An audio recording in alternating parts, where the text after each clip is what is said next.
This is going to be a little bit of a free-flowing conversation that will kind of condense towards the end into a format.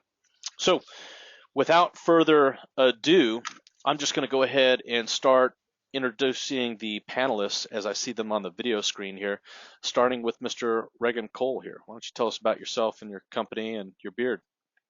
I had to go with the beard. Hey guys, my name's Reagan Cole. My company is Texas Defense Articulations. I know it's a mouthful. I apologize. Didn't think that one through. I've been in business teaching firearms instruction to the community and pretty much everyone in Texas that will come to me for the last 6 years. Certified by the Texas Commission on Law Enforcement as a firearms instructor, Texas A&M Engineering Extension Service, Department of Public Safety. The list goes on and on and on. I've also studied as an instructor under Eric of Green Eye there, and Paul Howe, Combat Shooting and Tactics, just a few of the guys that I do a lot of work with. But for the last few years, I've always offered to churches a free consultation for just me to come talk to them, because a lot of them have thought about this long before this incident occurred, just because of other things that have been happening in the world. And so I always like to get out there and at least give them my information, and if they don't like me, give them someone else to go to. But I basically offer the firearms training for anybody on the good guy side. So I'll leave it at that. We'll go on to the next guy. Thanks. Matt and Carol, we got two here to introduce. Okay, I'm Matt Wilson, retired a little over 2 years ago.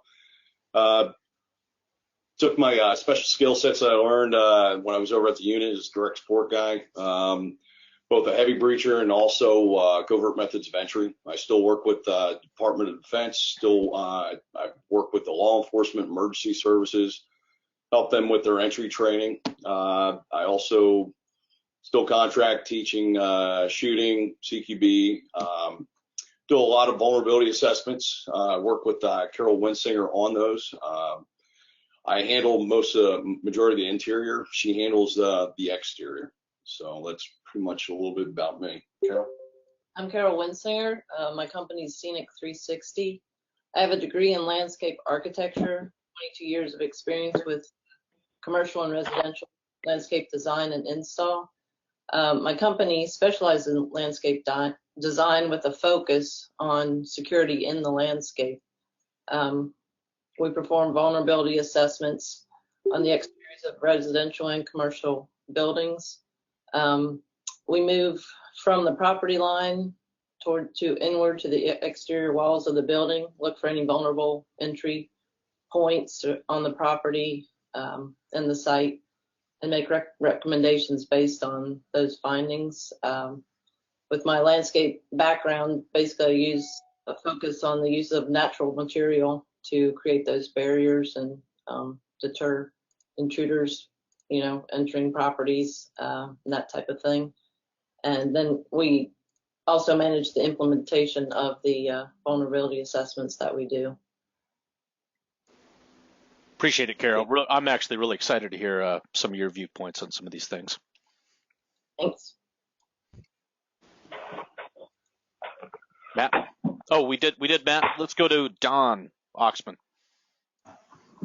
Thanks, Eric. My name's Don Oxman. I have a IT security business here in Fort Worth, Texas, called the Oxman Group. I have about 20 years of experience in the IT security industry.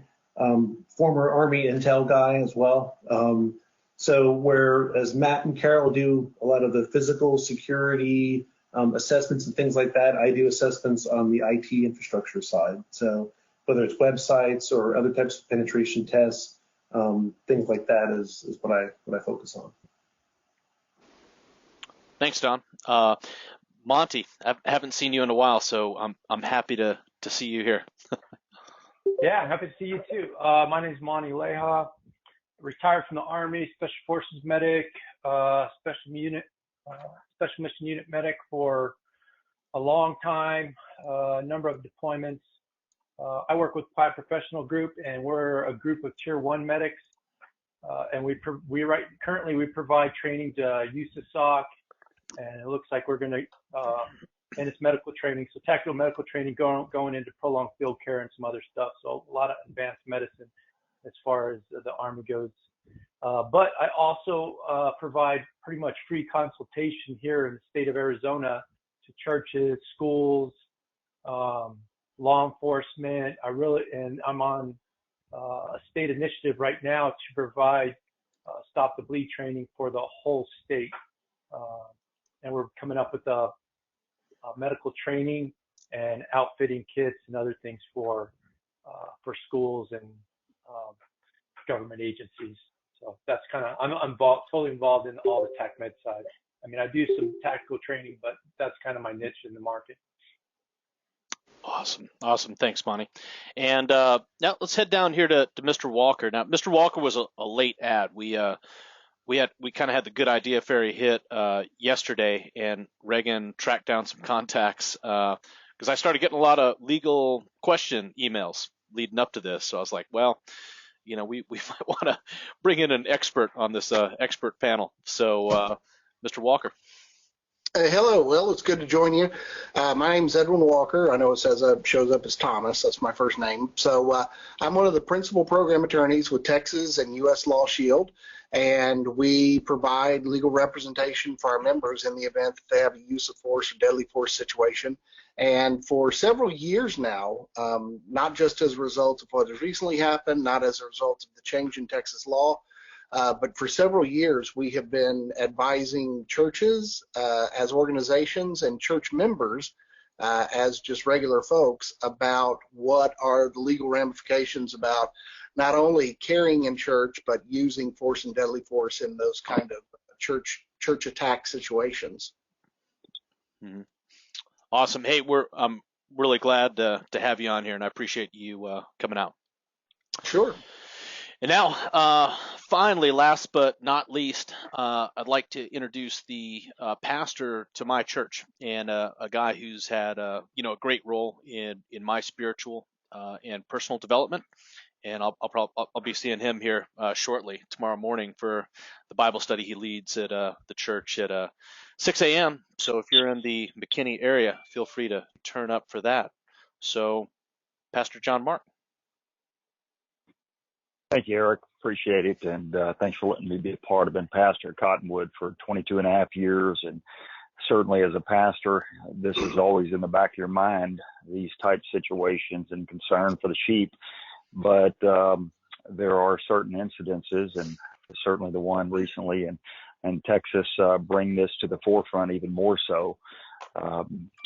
It's interesting as I've talked to pastors across the nation, their feelings have changed, many of them recently. I just heard that the Catholic diocese here in Dallas just made a change from being a gun-free zone to allowing people to carry. So this is certainly a poignant topic, and I appreciate all the expertise here. Let's pray and open. God, we just ask your blessing on this time and your wisdom here. God, as a pastor, I would rather not be talking about this. I would rather not be concerned that these type incidences might happen in my church or anybody's church. But the reality is we live in a sinful world, God.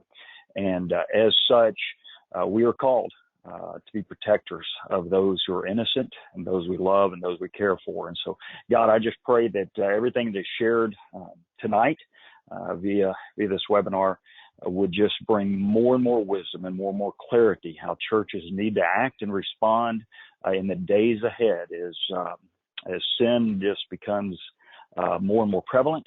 Darkness so many times just seems to overwhelm light, but the truth of the gospel is always going to win out. And thank you for that, God. In Jesus' name we pray. Amen. Thank you very much for that, Pastor. Appreciate your time here. All right, so we'll go ahead and kick this off. A good segue from Pastor's invocation there. I'd like to direct this to Reagan first, okay? Due to current events, there's a number of outfits marketing active shooter training for churches. Also, churches by themselves are approaching training companies for this specific training. I know I've been one of them. Do you think this is a proper focus for them, or are they skipping the basics and misprioritizing needs? Yes, I do actually believe the active shooter training that's being peddled to most of the churches at the moment is not in their best interest. It's in the best interest of making money. It's what it appears to be to me. It's not the proper focus because conducting active shooter training, what most people believe is simunition, or what most people are referring to as a simunitions course or an airsoft course, where they're using some sort of media that's supposed to be like their gun and engaging other people. And one of the biggest problems that I'm seeing with that is there's, without any previous training whatsoever, it's very counterproductive. From everywhere from, you see mismanaged courses where there's everybody takes their turn playing the good guy and everybody takes their turn playing the bad guy, and that's makes them incredibly terrible training scars in their mind. And then you're also seeing them create tactics based on the capability of the weapon systems that they're using. So, I mean, you can't make a 125-yard shot with a simunitions gun. So it's just not really one of those parameters that people start bringing in. And if you ever shot one, it's like a mortar. It doesn't go out closer to a straight line, which, you know, we all know bullets don't travel in a straight line, but it's a pretty serious handicap that they're working around. Also, people tend to put on, or students, more specifically, students seem to put on artificial speed, trying to go too fast, taking shots they would never take in real life, and putting that all together in that application whenever they go through a scenario, and either where if they win or if they lose, according to the instructor, they're building in really bad training scars, think like, oh well, I did pretty good. It's a false sense of security, I guess, is what I see. I'll be like, well, we did pretty well, you know, we did all right. And that's one of the things I've run in with schools. I've been working with schools since they started allowing license to carry on campus. And frankly, one of the first trainings that one of my first schools did, the reason I got called is because they did a force-on-force class with the local PD. And they walked all over the local PD. So there was a bunch of issues that there was no training. It was just simply doing something. And I guess they looked at it as an evaluation, and thank the Lord they looked at it and they were like, wow, we didn't do well. And so we should call a professional. And that's how I got my phone number picked out on that. There's also an issue with objective individual critiques whenever a situation or a scenario is put forth, and then, you know, it's conducted, and then you see how everything happened. Well, the instructor can only be in one spot at one time, and, you know, you can have assistant instructors and that sort of thing. There's a whole different rabbit hole associated with that. But being able to say, hey, this is what you did wrong, this is what you did right, and or even just reinforcing, hey, this was correct. But you have so many moving factors and variables in there, it's almost impossible to get good solid critique, especially even on the fundamentals of using a firearm. And we're seeing, you know, without the fundamentals, there's no reason to start trying to put on speed and start trying to throw in thought process without actually talking about thought process and that sort of thing. So let's see, I actually had a note on this, but typically what we're seeing is students will shoot faster than they can think. And especially in a crowded area such as a church, that's what we're seeing, is a shooter in a crowded area. If you try and shoot faster than you think, it's a recipe for failure and a lot of unnecessary deaths or medical issues. So, and to be clear, I'm not against simunitions training or anything like that. I'm against its improper use. And you're seeing these really expensive courses being pitched to these churches, and frankly, without good solid training ahead of time, it's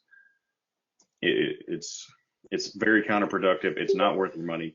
But that type of training does have its place. I personally won't offer for schools that I train with. They train 2 days a year. I won't do anything associated with force on force until they've completed at least 2 2-day courses. So that's my own personal preference on it. Somebody else may have some other ideas. I take the same standpoint. I actually refuse to teach CQB to any SWAT team unless we do live fire first. I won't do simulations. So, Matt, you got any thoughts on this? I agree with what Reagan was saying. The problem we're having here in Tennessee is that a lot of churches have their own security details, and majority of them are coming from guys that were in the military for about 4 years, 5 years, or guys that retired 20 years ago, and they refuse any outside help. And that's the problem we're running into. They're very stubborn. One of the churches out there has a retired dev group guy. He's been out for quite a while. And the problem is he's doing good. I mean, that's fine. He's got his own security detail, but they need to catch up with the times. They need to work on, just like you said, the basics, the fundamentals, develop at least some kind of gates that they meet certain criteria. Once they meet that criteria, they can advance forward. A lot of them are not. They're just jumping right into it. I stay away from the whole, any kind of simulations, force on force. I like to work with situations, given situational awareness training. Where's everybody going to be situated in the church? Where do you have them? Because I can go in and start talking about security, and it doesn't meet their requirements because, one, I could be talking completely left field, they're in right field. So it's knowing the client, knowing what they need, and not having a cookie cutter technique about it, but having a bespoke or a custom made class for that client. But yet again, it's getting in with them because they have their own security detail, and they really think they have it made, and they're refusing outside help. So, Carol, you have anything? No, not particular. That's about what we have on it right now. Don? Yeah, I would defer to the other experts on the panel when it comes to this. It's not my area of expertise, but I appreciate the offer. Yeah, that's no problem. When we go around, if you don't have anything to add, that's totally fine. Monty? Yeah, I'm just in agreement. I think people think they know. People feel like they do some training and they know what it's like, and it's a very overwhelming situation. And if you're not exposed to it, like he's saying, doing training, doing scenario training, and doing realistic scenario training, not force on force so much, but just some walkthroughs and some talk-throughs so that they can think through a situation, what's going on, so they can keep an eye on the bigger picture. Because the reality is, if someone's shooting, there's probably going to be people running all over the place. And if you're the person with that weapon and there's a target there, you need to be able to dial it down so that you can see the big picture, what's going on, and you don't shoot the wrong people. So going back to probably some realistic training and more talk through and walk through than anything. Yeah, absolutely. And the question that we just got in the chat really kind of highlights what happens. And this is why I wanted to lead off with this question, even though it's really more topics that are for later in the seminar. But I wanted to head off with this because this was one of the main reasons that I set this up. Is guys want to do this entertainment training, this fun stuff, and run around with simunitions, and they want to get to the collective tasks. They want to get to the end state without putting in time to the fundamentals. And I'll take any guy who can handle his weapon safely and competently, play shots accurately and consistently, and can target discriminate over a guy who's done 1,000 hours in a shoot house with nothing but simunitions any day of the week. It's the fundamentals that make you good. Simunitions has its place. Force on force has its place, but you're not running around with simunitions guns in real life. You're running around with real guns, and that's what you got to train with. If that's what you're doing, if that makes sense. And if you're doing simunitions, Yeah. you really have to have the people disciplined to do the right thing. With simunitions, they turn it into a paintball, and they take risks that they never would take if it was live rounds. People wouldn't be running around like they would be. They'd be hunkering down, figuring out what the heck's going on. But when they do simunitions, they like to run around and be heroes, and that's not really how it works. Yeah, marksmanship too. You guys moving at unreasonable speeds for sure. All right, so we'll probably circle back to this a little bit later, but I wanted to bring in some of the other panelists and kind of hop back up to the general orientation after we've kind of gotten that Band-Aid ripped off. Wanted to talk about the thought of gun-free zones. So Pastor John Mark just mentioned that the Catholic Diocese has reversed their course on that, but I kind of wanted to get some thoughts on, what people think about gun-free zones, because this is a big thing going around in not just the church community, but a lot of communities. Matter of fact, the church I was baptized in Yorktown, Virginia, the pastor actually removed my advertisement for this on their group page. So I'm going to dime him out right now. He gave a sermon 2 Sundays ago, and it was all about banning guns, nothing about any kind of planning, which what we're going to talk about. So, and I think what it is, it's people's fears, what they're getting at. So I kind of wanted to get some thoughts about that, and I'd like to start with Pastor John Mark. If you're still here, what are your thoughts on gun-free zones? Am I going to be coming to your church in the future, or am I gotta find somewhere else to go? Yeah, I'll just give you my thoughts. I've never been an advocate for a church being a gun-free zone. It's just not a reality of the world that we live in, and so it's just a feeling we've had. Our senior staff is in agreement on that if someone is trained and equipped and has ability and the right license to carry a gun, there's no reason they should not be able to bring it into a church. That's just our stance and my feeling. I appreciate that. And your audio was coming in just a little bit broken, but I was able to understand you there. Ironically, it sounded very demonic. Yeah. Well, now that you keyed up, you were the next guy I wanted to go to, Mr. Walker, on this. What are your thoughts here? Well, obviously, we're against. We don't think any place ought to be a gun-free zone. And here in Texas, churches actually kind of hold a very unique position because churches were on the list of the original gun-free zones whenever Texas passed their original concealed handgun law. And then 2 years later, the legislature realized, hey, it's not really right. It's not really our place to tell private property owners whether or not they should or should not be gun-free zones. And so they revised Texas law to basically give churches, along with amusement parks and hospitals and nursing homes, the ability to declare themselves as to whether or not they wanted to allow handguns or prohibit handguns from their premises. And fortunately, I would have to say, I think the majority of churches have taken a don't ask, don't tell kind of policy, and they have not gone out of their way to actively prohibit licensed handgun holders from bringing their guns into churches. And so, I think here in Texas, we're sort of known for having a different mentality when it comes to firearms. But with regard to churches, it really does.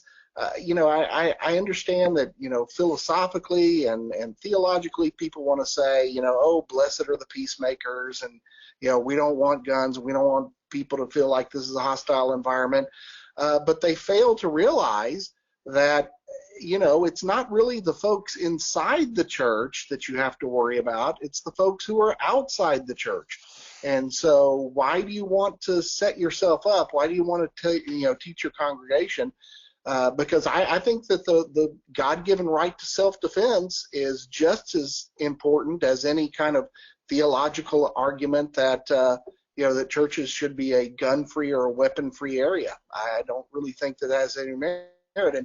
And the folks, unfortunately, church leaders that believe that, I think I don't know. I think that that they fail to acknowledge the cold realities of the world. Yeah, Pastor John Mark, you still with us? Did you reconnect? Yes, I did reconnect. I'm Okay, here. perfect. Were you able to understand what I said earlier? Yes, you sounded like a demon, but it was all right. But great segue there. Mr. Walker brought up theology, and I try to study Scripture as much as I can, and I haven't been able to find any scriptural basis for owning a gun being immoral, carrying firearms in self-defense being immoral, or even having firearms in church being immoral. Do you have any differing view on that from a scriptural basis or a theological basis? I do not at all, Eric. We, hopefully are able to understand, or we've had numerous conversations as a staff about my personal belief. I don't think there's anywhere in Scripture that prevents us from owning guns. I certainly don't believe there's anything in Scripture that would prevent us from allowing guns in the worship center. There is a reality that none of us wish we had to be here. The truth is, I don't want to have this conversation. I don't want to have this worry, but we live in a world that is filled with sin and evil people. And as such, I also believe that as a leader of a congregation, that part of my job is to do everything I can to protect my congregation within reason. So I don't see any theological reason not to own a gun, to carry a gun, or even to allow one in a house of worship. Thank you. I'm just, as a side note, I'm a member of the Church of Christ, and the only thing we keep out are musical instruments. So I'm just a member of the church. All right. Anyone else here on the panel want to add to the theological side or the gun-free zone side? Well, man, it's like one of the other guys said, it's just, or actually you said it, right? Fear. That's really all I can see when I see those signs. When I see them on a private business, I see fear and them telling me that they don't want my money, which is cool with me at that point. But when it comes to the church, it's like, that's all that I can really grasp. And without getting into a crazy, just scriptural, just constant argument, I will say, like, if I'm correct, the Israelis or the Jews are God's chosen people. And if we'll notice, they have to use firearms and protection every single day, or they will be annihilated off the face of the planet. That's just the threat that they face. So I kind of like throw it out there. Like when I get that question a lot, like, hey, it's supposed to be, blessed are the peacemakers, as Thomas was saying, or I'm sorry, Edwin was saying. But that's one of those things. I'm like, yes, it's peacemakers, but there's also, he who hath no sword, sell his garment and buy one. But I understand there's a lot of scriptures that can be interpreted a couple different ways. That's my 2 cents on that the gun-free zone idea. Yeah, I agree. And I would encourage people, to actually read scripture. We're in a church seminar, for church security. If you're having issues with a group that you're at, or the leadership, dig into the Bible. I think you'll be surprised at what you read there. If you haven't looked into it, you've got the flexibility to defend yourself and do things like that. Hey, Eric, if I can add to that, the reality is that the gun-free zones, only law-abiding citizens are the ones that follow the law and follow those signs. So, a person intent on committing a crime isn't going to pay any attention at all to a gun-free zone, right? So, There's a certain practicality to the gun-free zones. You're handicapping law-abiding citizens and their ability to protect themselves. Yeah, and to be fair, I'm a strict constructionist when it comes to Scripture. I'm also a strict constructionist when it comes to the Constitution. So I fully support people's rights to dictate how they operate their own businesses. And churches, the way they're set up, they are set up as a business. It's a private place. You can run it as you see fit. So we're offering opinions and advice from our standpoint, but obviously you're free to make your own choices here in this world as well. Yeah, send it. I'm sorry. I've got one other thing. If they're going to have a gun-free zone, then they need to go and talk to Monty so they can get some excellent medical training, because they're going to need it if anything happens at their church. If anyone's alive to plug holes. So, yeah. Monty, you got anything to add to that?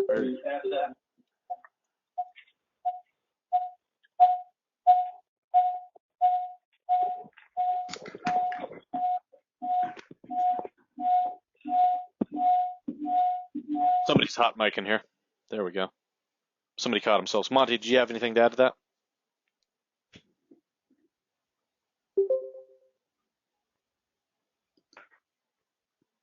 Monty, did you have anything to add to that? I did not. My phone just shut off. So no worries, man. Right back on. That's cool, man. So I have no idea. All right, no worries, man. I didn't have anything to add to gun-free zone, no. Okay, perfect. So, I wanted, I'm going to do one more question to bring in Pastor John Marks. I think he's only with us for the first 30 minutes. And I kind of want to do this as a framing question, for going forward. Pastor, I view the church's primary role as to train and prepare people to go out into the world and witness and create disciples. And in that, I see that the church is having a responsibility to prepare those people to go out into the world and do those things. And there's obviously references in Scripture where the disciples were passing through dangerous areas, traveling long distances, and things like that. Is that a standpoint that you agree with? Certainly, I think from a go and make disciples perspective, I think that certainly has to do with sharing the gospel and then training people to grow in their faith, and then to have the ability to make other disciples. If you take it beyond that, for me, and I think in our church, that probably wouldn't be an issue as it relates to gun safety and stuff. And we have men's shoots at our church and stuff like that, where we take guys out and teach them to shoot and train them to shoot. But the reality of it is, I also understand there are certain pastors around the nation that don't have the same congregation and don't live in the same geography that I do. So I also want to be sensitive to those pastors and those church leaders, that some of them might well just have an elder board or some other deacon body that just says that's not what we're going to do. So I think there's got to be some freedom there as well. While in my setting, I see no reason the church couldn't help prepare people to protect themselves. But at the same time, I also understand, other churches and other pastors may not be in the same situation that I'm in. Thank you. And I'm just trying to frame this for the SMEs. You'd agree that the primary mission of the church is to train people to go out in the world to witness and be disciples, not necessarily for firearms or self-defense or anything like that. Absolutely. Okay. Absolutely. That's the number one objective, and that's where we need to be. That's where we need to be at our best. And if we're going to do any other training, we need to call in the experts, let them do that training.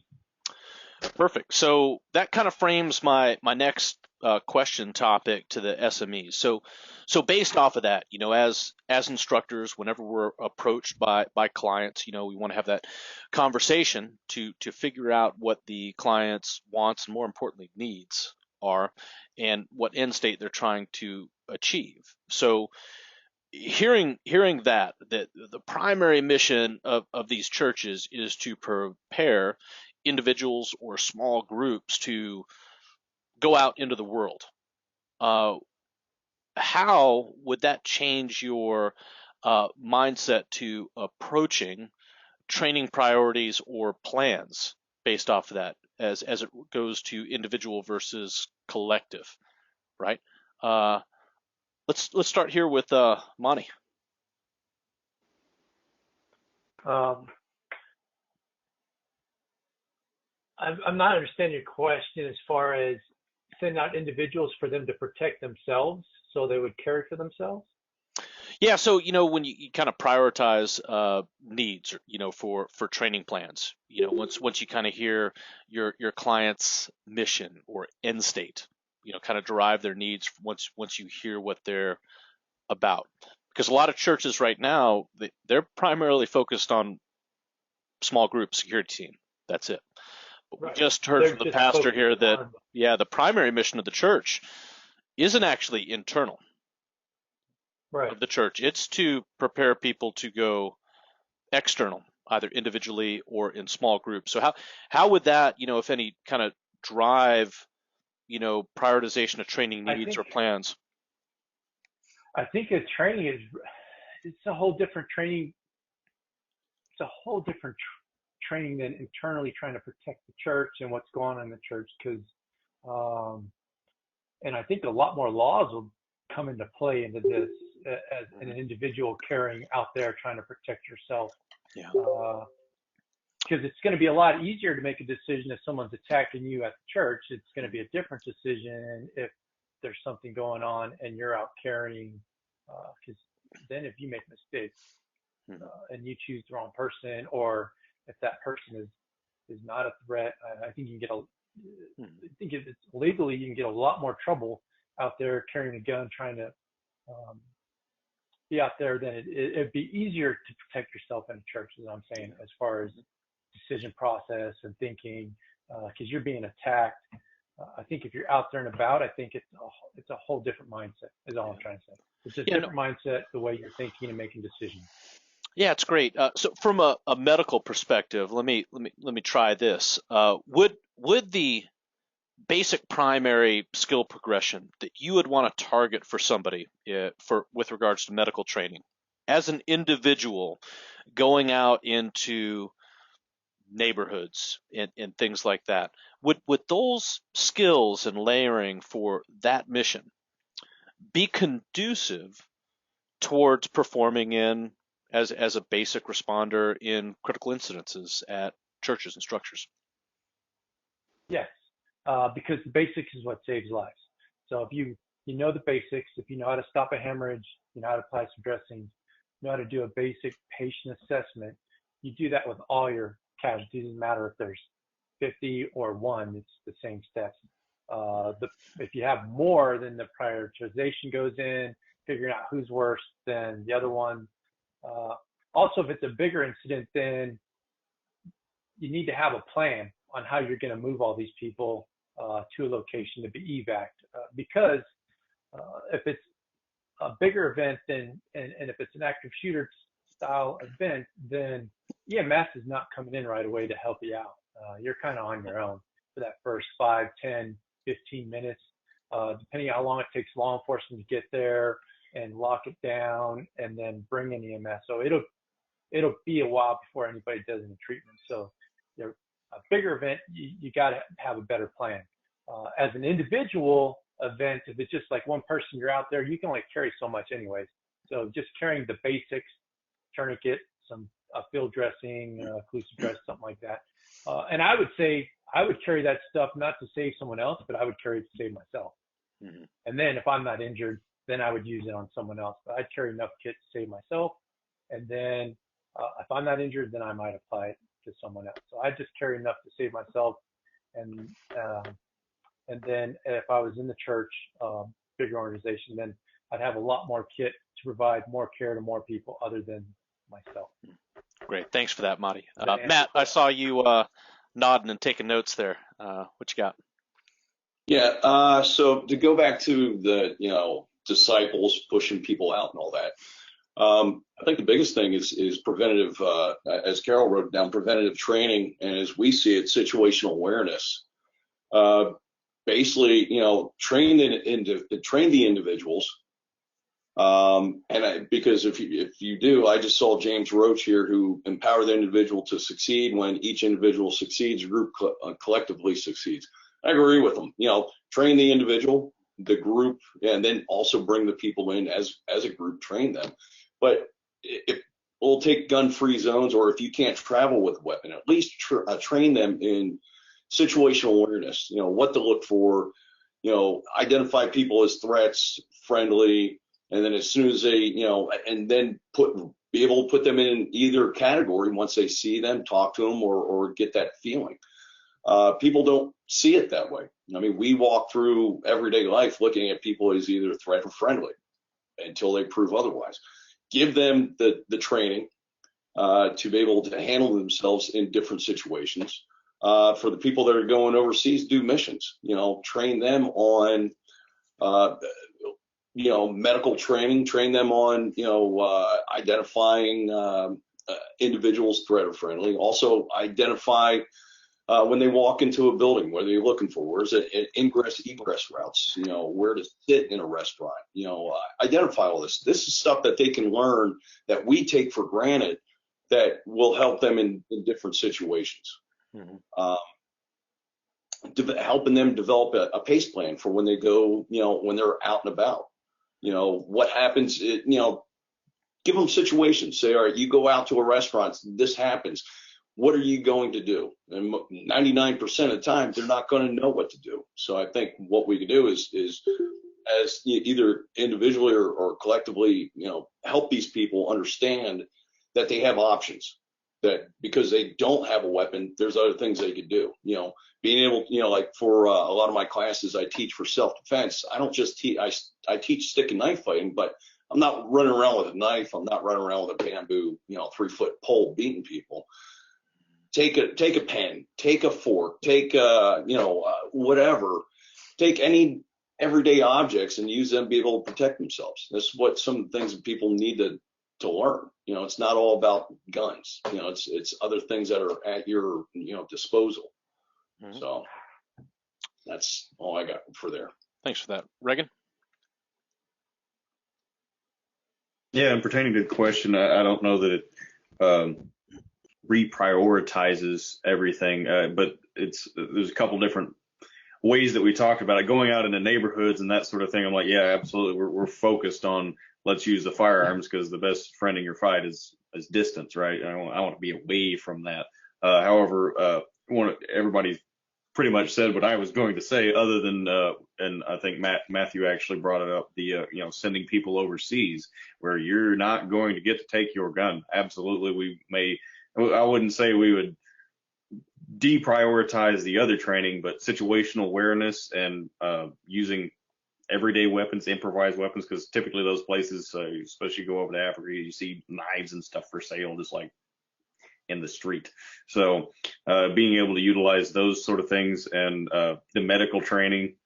I mean, I don't know that if you can not take a tourniquet through customs or anything like that.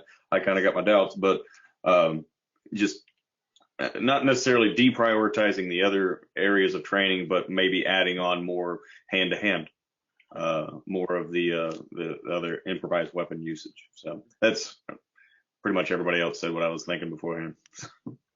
Don, what you got, man? Well, I just wanted to kind of circle back to, I think, the underlying original point of the question. In that, because I work with a lot of businesses, right? I don't necessarily work with a lot of churches per se.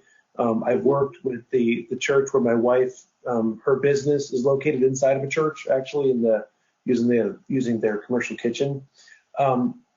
When it comes to security, I know on the IT side as well as on the physical side, there has to be a plan, and there has to be management and or leadership buy-in into what that plan is and what direction they're going in from a security standpoint.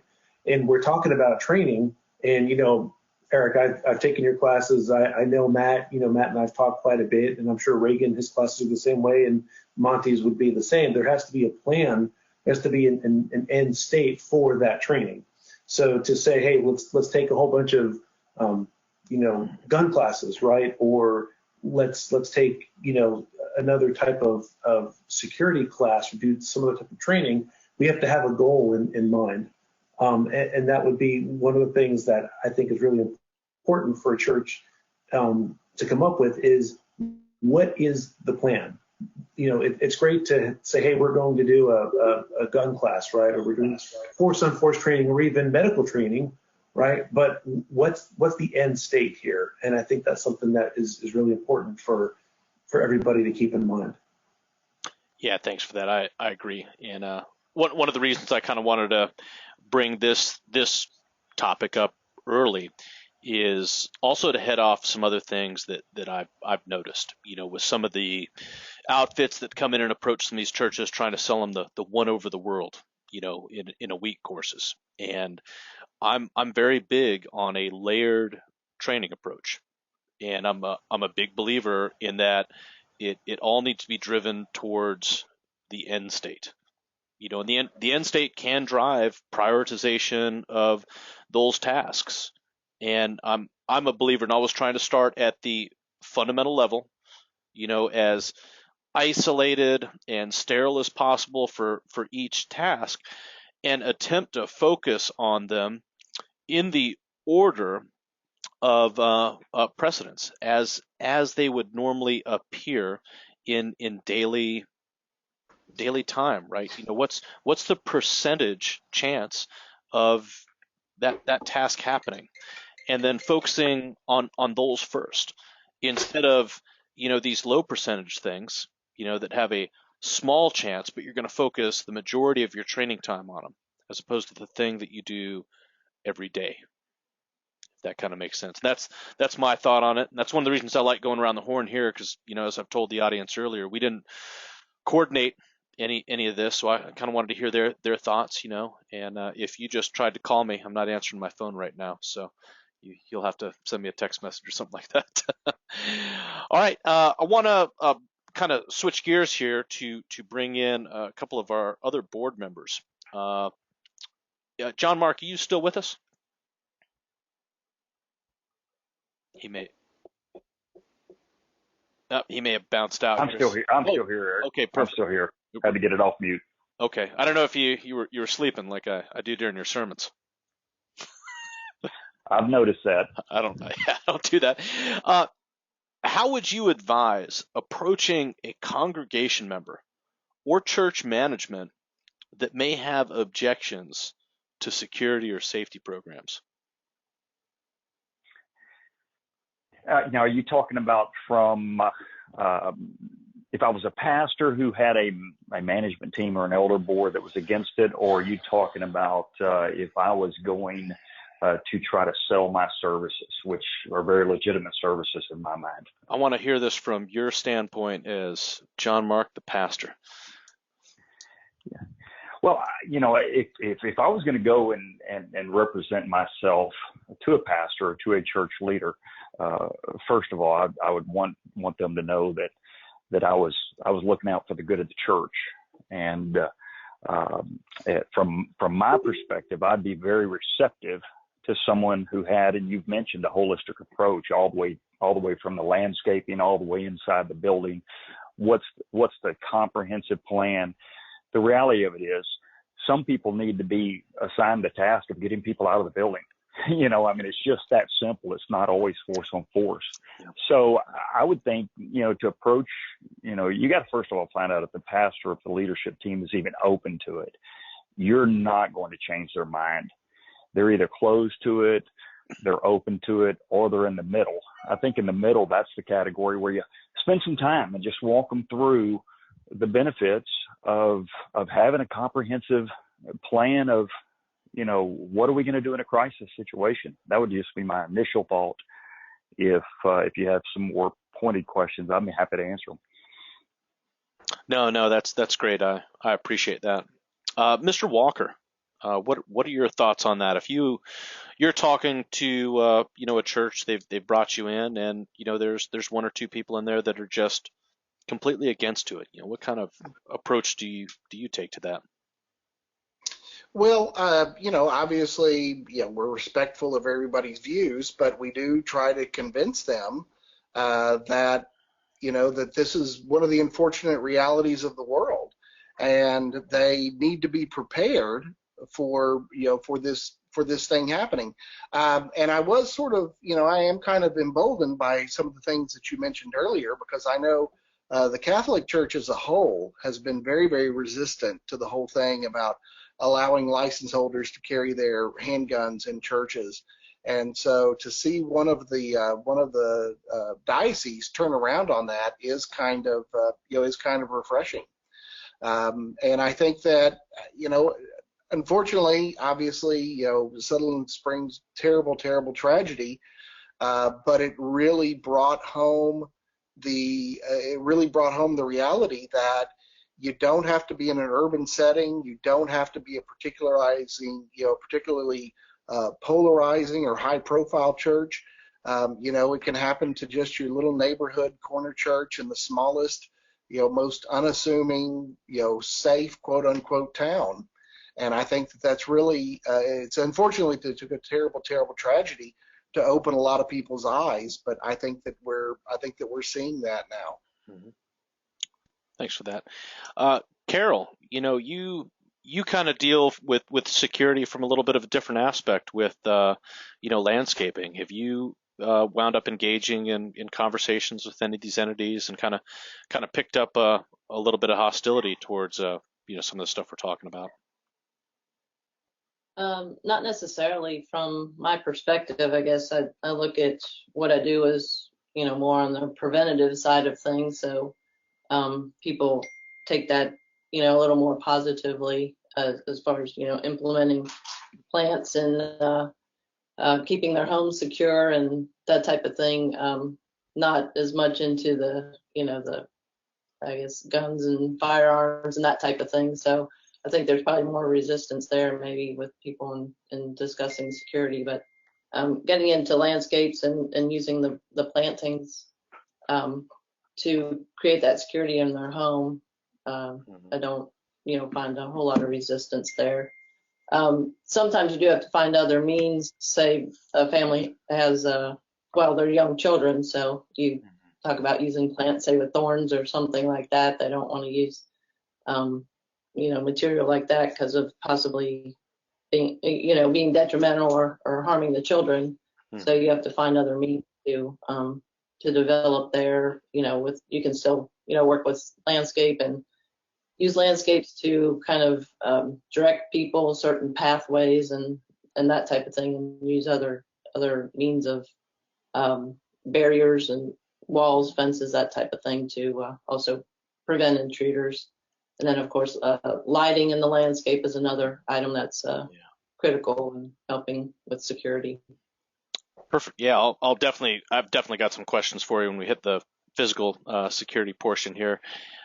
So Monty's going to have to head out of here soon. So I'm going to kind of pause where we were and bump up to medical and get a bit more in depth in that. And then we can kind of come back up a little bit. And Lance, we actually did a Bible study on the wall builders that you're posting there at Cottonwood. It's a pretty good one. So, Monty, since you've got to leave here pretty soon, I kind of want to. Could you give us ideas for churches who want to set up comprehensive plans?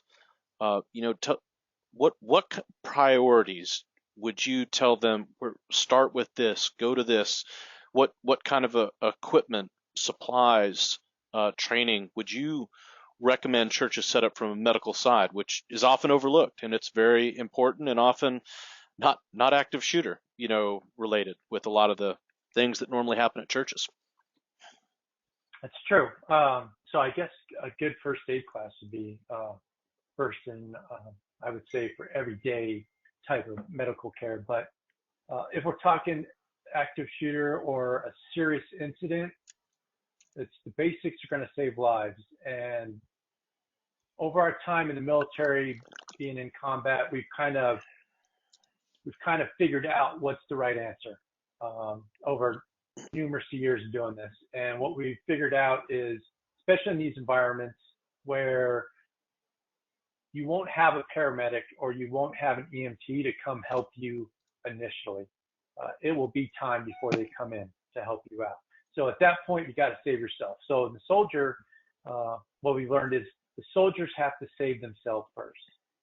That's got to happen. So that's tourniquets, pressure dressing, hemostatic dressing, things that are going to stop bleeding, because that's the one thing, once you lose, it's gone. And you're not going to get it back for a while until they get you to a hospital.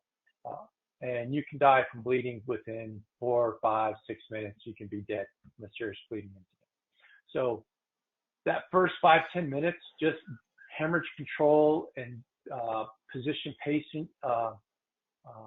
patient positioning can save someone's life until EMS can get in there and get in some more advanced stuff. So, and I think for the churches is really basic skills and have a plan on what you're gonna do. What are you gonna do with these patients or these people? Are you gonna put them all in one room? Are you gonna put them in one area? Like, where are you gonna put all these casualties? And then how are you gonna apply all these devices? So I would really just work on basic skills, just like shooting, same thing. If they're going to do shooting, they're going to learn how to align the sight, align the sight, trigger squeeze, and focus and hit target, right? That's a basic skill. If you're going to hit the target, that's what you have to be able to do. Align the sights and squeeze the trigger. That's got to happen. Same thing with the basics of saving a life is you have to be able to stop hemorrhage. That's going to save their life, and position patient. So once you get into that point of injury care, then you got to figure out how are you going to evac these people? Because what you find is people are getting evac and they're dragging them out by their arms or their leg, or they're finding doors to put people on to carry them out. So you're going to have to evac these people out to EMS before EMS gets in there. So some type of lightweight litter or something to drag people would be nice. Maybe learning some carries to carry people out, that would be good. So I would say basic hemorrhage control, and then a plan to get them to an ambulance. And then depending on where you live, if you're close to a trauma center and it's an overwhelming event, it might be better for you to just put them in a car and take them to a level 1 trauma center and get them there before EMS can even get them there. And that happened in Las Vegas. People were putting them on trucks and vehicles and taking them to the hospital because EMS wasn't there. So these people had to do all their own evac and all their own treatment. And it's not EMS's fault. It's just they can't go in until it's secure because they're not armed. So it makes no sense to send EMS in. They don't have guns. They can't protect themselves. So they got to wait for things to get secure. So I would really just focus on point of injury care and have a plan on how you're going to get people from when you get their treatments to an ambulance or to the hospital. I would have a plan. And then I would plan on, it's going to be 10 to 15 minutes before anybody comes and helps you. Mm-hmm. So you got to figure that out. You just can't sit there and let people bleed to death. And the other problem is you got to get that training so someone will take action. That's the other problem. If they don't know what to do, they won't do it. But if they train, then they'll do something. But if they're not talking about it and walking through, then they're not going to put a tourniquet on because they're not going to think about it. It's that muscle memory thing. Mm-hmm. So that's what I would say. Yeah, I appreciate that, Monty. And before you have to head off, do you offer training to any of these institutions with regards to this, or do you have anyone outfits that you'd recommend?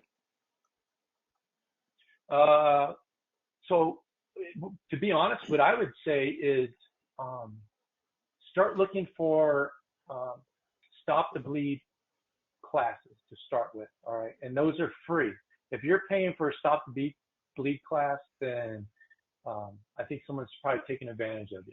All right, so there's free classes out there to learn how to put tourniquets on, how to stop hemorrhage. There's classes out there that they're nationwide. It's a White House initiative, federal government initiative to teach all citizens how to treat a massive hemorrhage. It's there. Now, as far as going beyond that treatment, yes, my group does help as far as getting a little more advanced training and making a plan and figuring out what you guys can do. Yes, we can help you with that. But as far as hemorrhage control goes, there are free classes out there, and every citizen in the United States should know how to stop a bleed at this point. The way things are going, everybody needs to know how to treat a hemorrhage, just like everybody needs to know how to defend themselves and run. You need to know how to save yourself medically and save whoever you're with medically. I appreciate that. And for everyone listening, the emails for everybody that signed up, I'll be sending a summary email with points of contact. So, if you guys do want to, contact Monty for further advice or training, you guys can hit him up. Thanks. I appreciate it. Yeah, no worries. Thanks for coming. Yep. Bye. All right. So bouncing back, because we wanted to get Monty out of here. Let me hop over to Mr. Walker. So what are some of the biggest challenges that you see churches face with regard to safety and security from a legal standpoint? Well, a lot of churches are concerned with liability. What is their liability in a particular situation? And so we get a lot of questions about that. Are they liable if they allow firearms into their building? Are they liable if they don't allow firearms in their building? And it's kind of interesting. It kind of ties back to what y'all were talking about in the first part about, you want people to train, but you want them to train in the fundamentals, and you don't want them to be reckless. Because there is liability attached to, there's civil liability attached to negligent behavior with a firearm, and there's actually criminal liability attached to reckless behavior with a firearm. And so that's one of their big concerns. And so I think it goes hand in hand with the training, because you don't want to, certainly you want people to be able to protect themselves, and they lawfully can do that. And in fact, here in Texas, there's actually a strong argument that somebody would be given a legal presumption that their use of deadly force is reasonable whenever they use it against somebody who has unlawfully and forcefully entered into the church. But that's one of their biggest concerns is liability.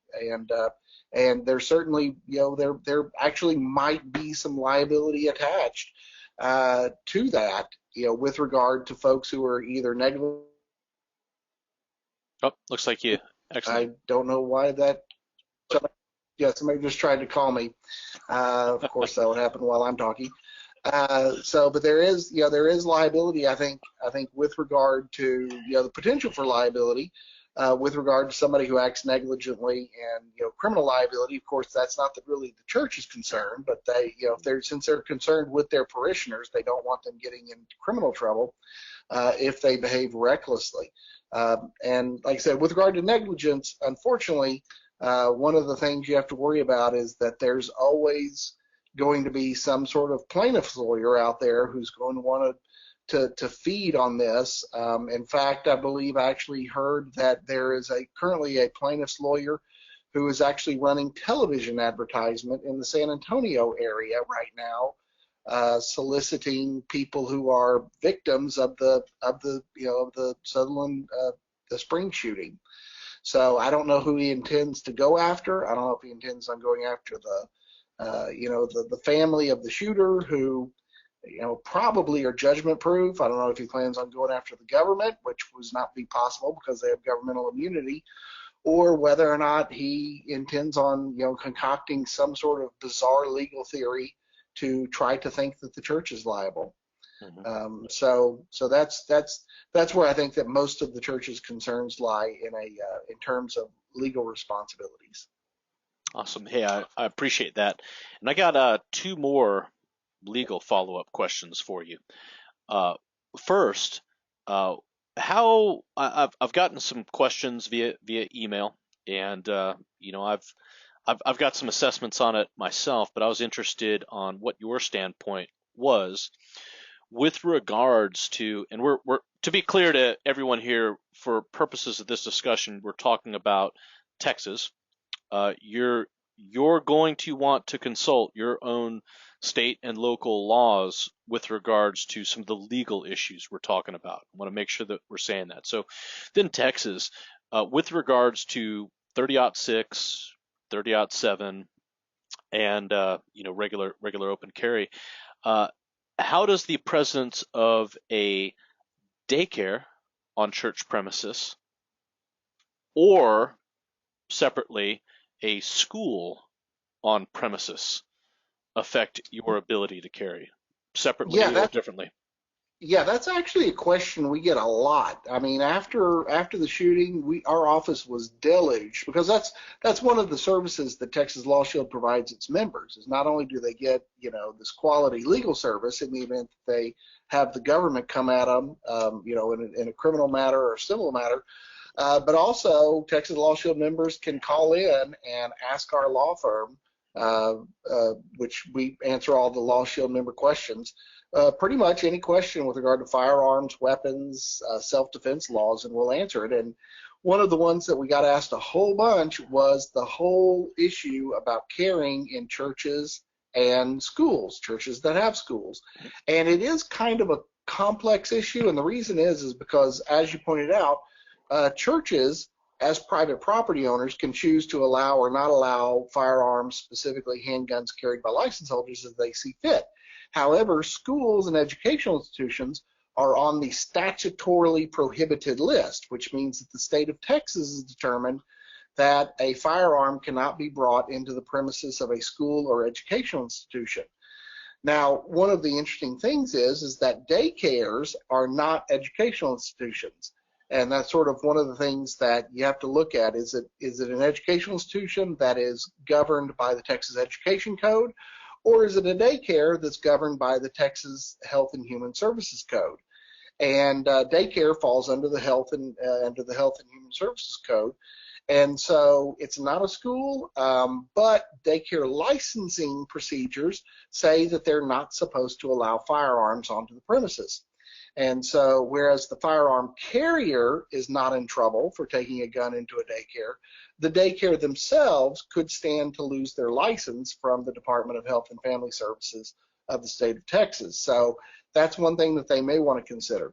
Now, with regard to Sunday schools, not educational institutions, just a branch of the church. There's no prohibitions there that the church wouldn't be behind.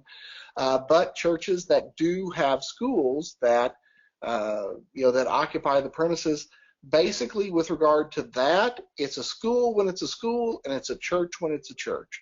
So if it is one of these situations where it is acting simultaneously, as a building has both a school part and a church part, and they're functioning at the same time, then the law says that a prohibited area is really restricted to the area where the activity is taking place. So you wouldn't want to go participate in any of the school functions while you're there, but you're okay to carry in the church functions. So that's where you have to look at that. Now, one of the kind of interesting little wrinkles to that is I know that there's a lot of churches, particularly the smaller ones, who are just kind of trying to get on their feet and get developed, that actually hold churches on Sundays in school buildings or in buildings that are owned by a school district. And our opinion with regard to that would be that that is a prohibited place because it is owned by a school district. And, there's been certain, the AG has actually released an opinion on this that says that, a school building, if it's owned by a school district, is pretty much a school 24 hours a day, 365 days a year, regardless of the activity that's taking place there. And so you would not want to carry in those places. But other than that, you kind of have to look at the activity that you're attending to determine whether or not you're allowed to carry or not allowed to carry. Yeah, thanks for that. That was pretty much my thoughts on it too. Usually, when we enter into a church, the first time I went to Cottonwood, I went looking for the business license, or the kids, to see what it was classified as, whether it was a daycare or school. So that's always a concern. And I would imagine that, churches probably don't need to get too scared about the liability of that, because I don't really see our Texas Attorney General too interested in prosecuting church Sunday schools over guns. I don't see that as being a politically viable option for him. Yeah, and if I could just add something with regard to actually prosecuting a case like that, that sort of crime is it's very witness motivated. And so unless you have a church or a property owner that is really, really strongly desires to go after a particular individual for having a firearm on their property, as a general matter, no district attorney's office is going to take that case. Not even Dallas.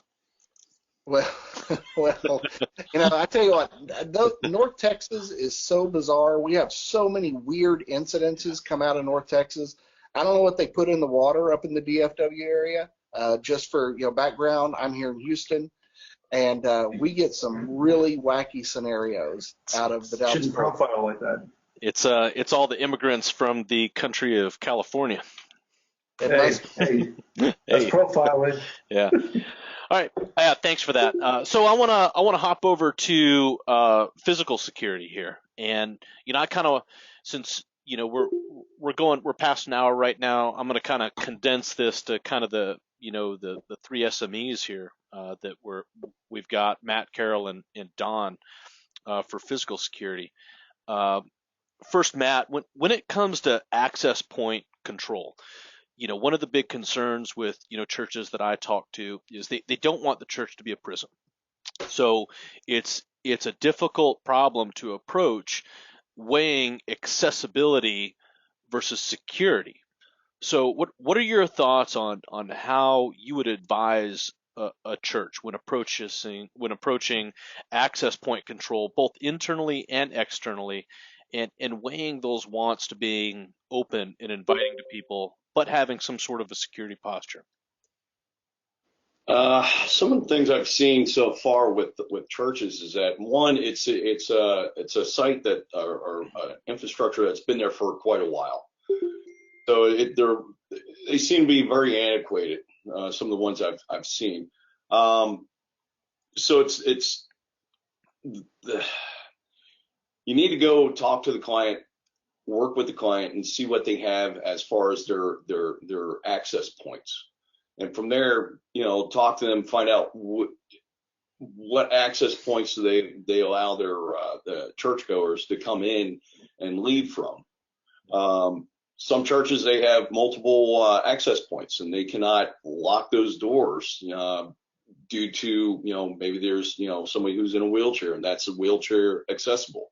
That's the only one for them. So if they can't change the locks, if they can't bar certain doors, I'd recommend having a person there, some kind of security figure, or having some kind of church detail man those doors, and at the least have some kind of two-way radio or two-way comms that if there is a problem, they can contact the person in charge and go from there. Another one is being able to have some type of PACE plan built in, and when I say PACE plan, I know pretty much we all know your primary, alternate, contingency, and emergency plan for what happens to that access point.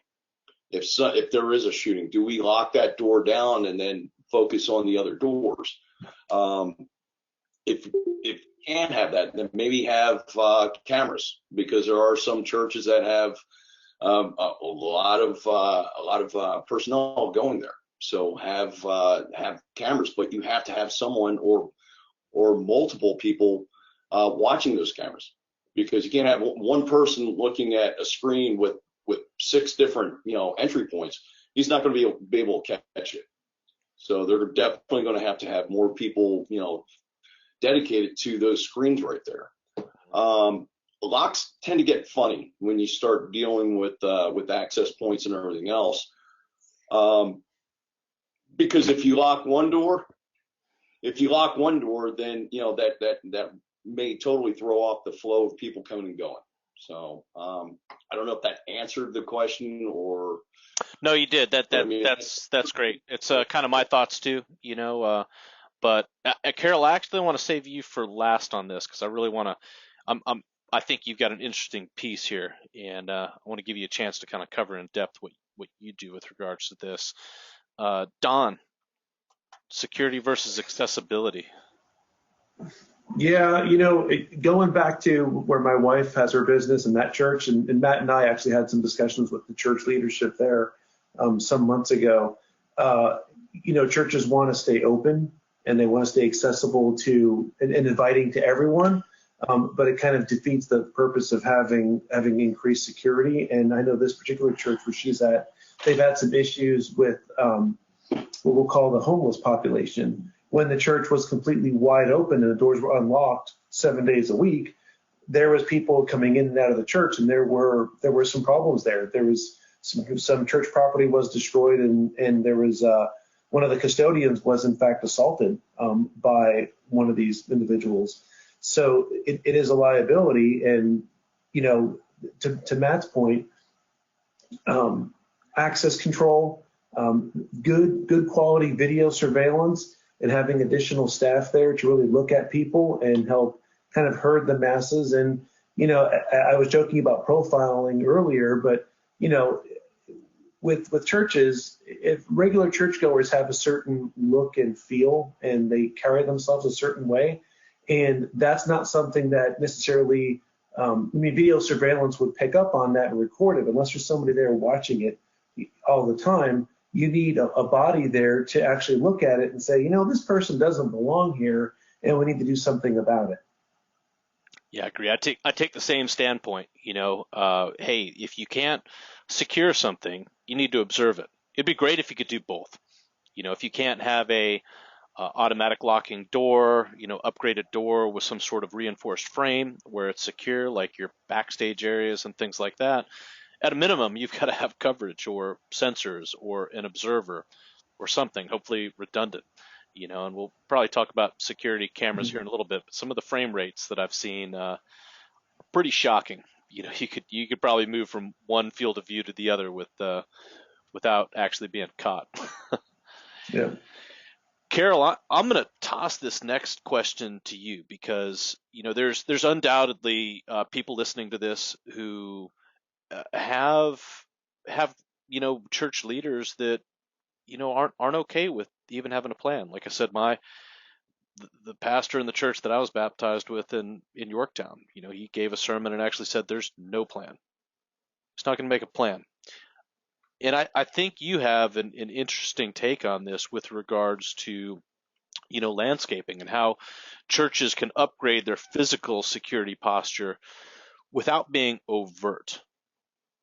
Could you talk to us a little bit about some of the things you do that kind of fulfill this?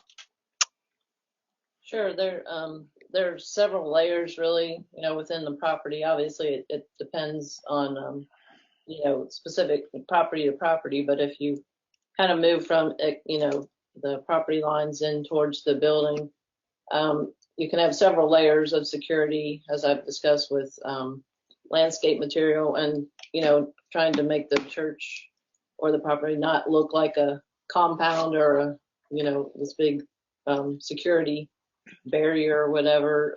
Definitely the landscape plantings soften any kind of look as far as,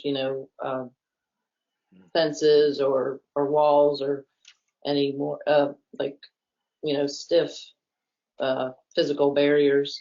You can also, in place of, fencing and things like that, you could use large trees for screening. There's several types and varieties that have hollies, for example. Roses also have thorns, or they have prickly leaves, or that type of, physical part about them that would deter intruders or help prevent, intruders from coming into the property. And then as you move in towards the property, you can also use shrubs and plantings to direct pedestrian traffic and, send them in a certain direction so that the path where people are supposed to be moving and going. So those people who are, performing the security on the property are watching, and if there's anything out of the norm and people aren't moving in that direction or going that way, then they can, set their eye in that direction and know that, there's a movement somewhere that is not, that's out of place basically, and they can focus on that and, keep an eye on that. Also just around the building, below windows and stuff to prevent access, by another means, versus a doorway. You can use plantings again with thorns, and it's difficult for people to hide behind or in those or access the buildings in that respect. If you have a couple stories to a building, people might try to access the second level. You keep your trees and canopies, trimmed off from the property and back away from the building so people can't climb and access, at another level.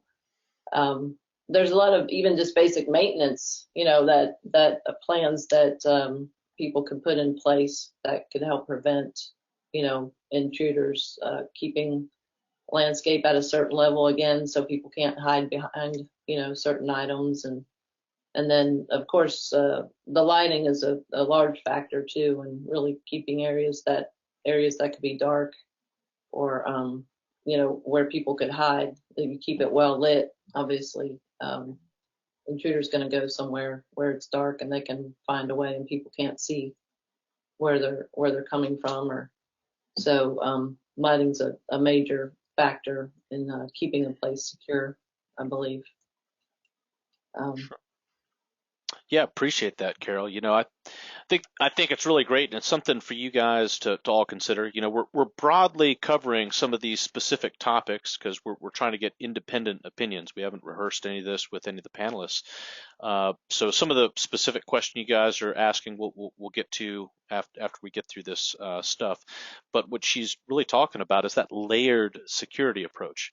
Where does your security bubble start? It should start as far out as possible. And, the creative landscaping steps that she's talking about can definitely be a value add to, your greeters that are out in the parking lot and things like that to help steer things into areas of approach that you can observe, control, and things like that in a non-aggressive way. That can still be warm and inviting and, doesn't provide that, kind of standoffish approach that most churches don't want.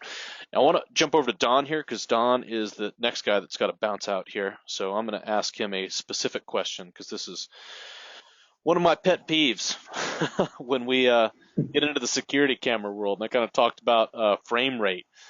I've seen some pretty bad things. So I'm going to throw these two questions together and let you run with it. So obviously, you'd have to have a specific look at a structure before deciding where things should be and what's appropriate. But generally, with regard to positioning security cameras and sensors, what do you look for regarding picture quality, capabilities, and positioning and coverage of the cameras? And let me throw the part B at you, the often overlooked positioning of the command center where the screens are.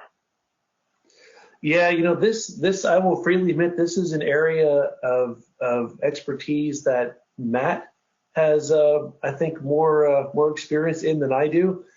Here in Texas, you have to be a licensed alarm installer technically in order to do security cameras commercially and sell them to people. If you want to install them yourself, you don't need a license for that.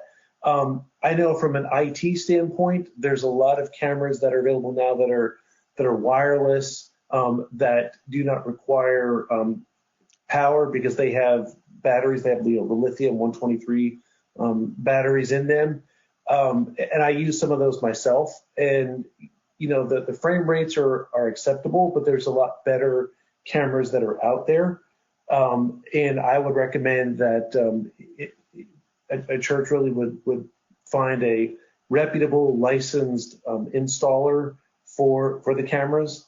And Matt can talk more about the positioning and things like that and ways of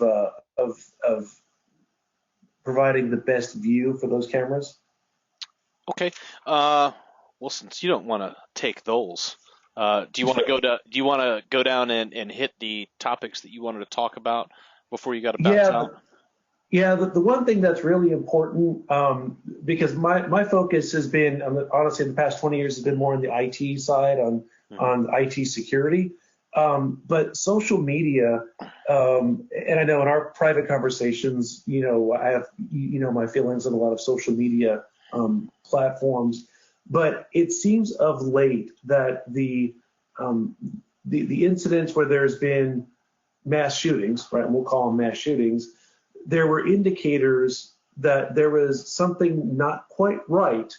And I'm not being politically correct, so hopefully, bear with me on this one, but there's something not quite right with these people.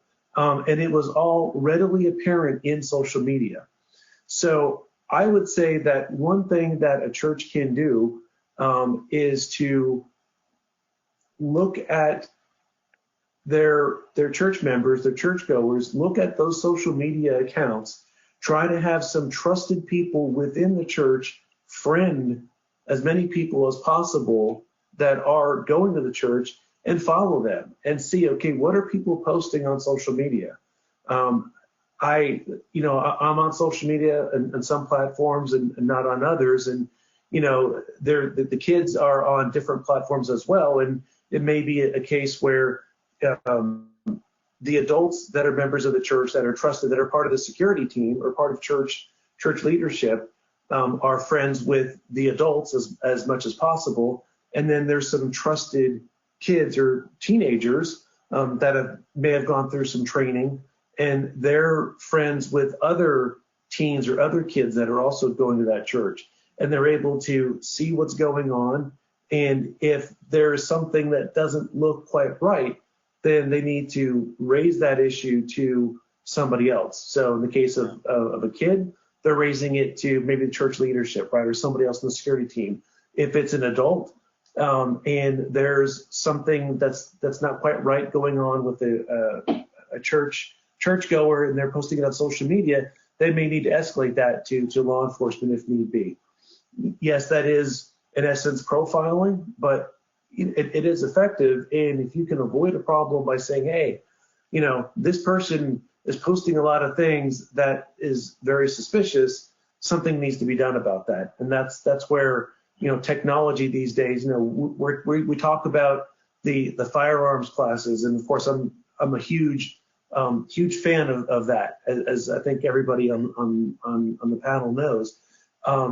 But if something can be done to prevent there even being the requirement to use force, that's going to be a better approach. Yeah, I agree. I appreciate that. And you brought up something that I've got personal feelings about, which is the Texas State Security Commission, which I'll be dead honest, I think it's a joke and it's a waste of time. And it doesn't. Uh, I'm not a member of it. I don't want anything to do with it. I appreciate the guys that are out there, but honestly, I just see a lot of fly-by-night companies, coming in and just doing jobs that make no sense.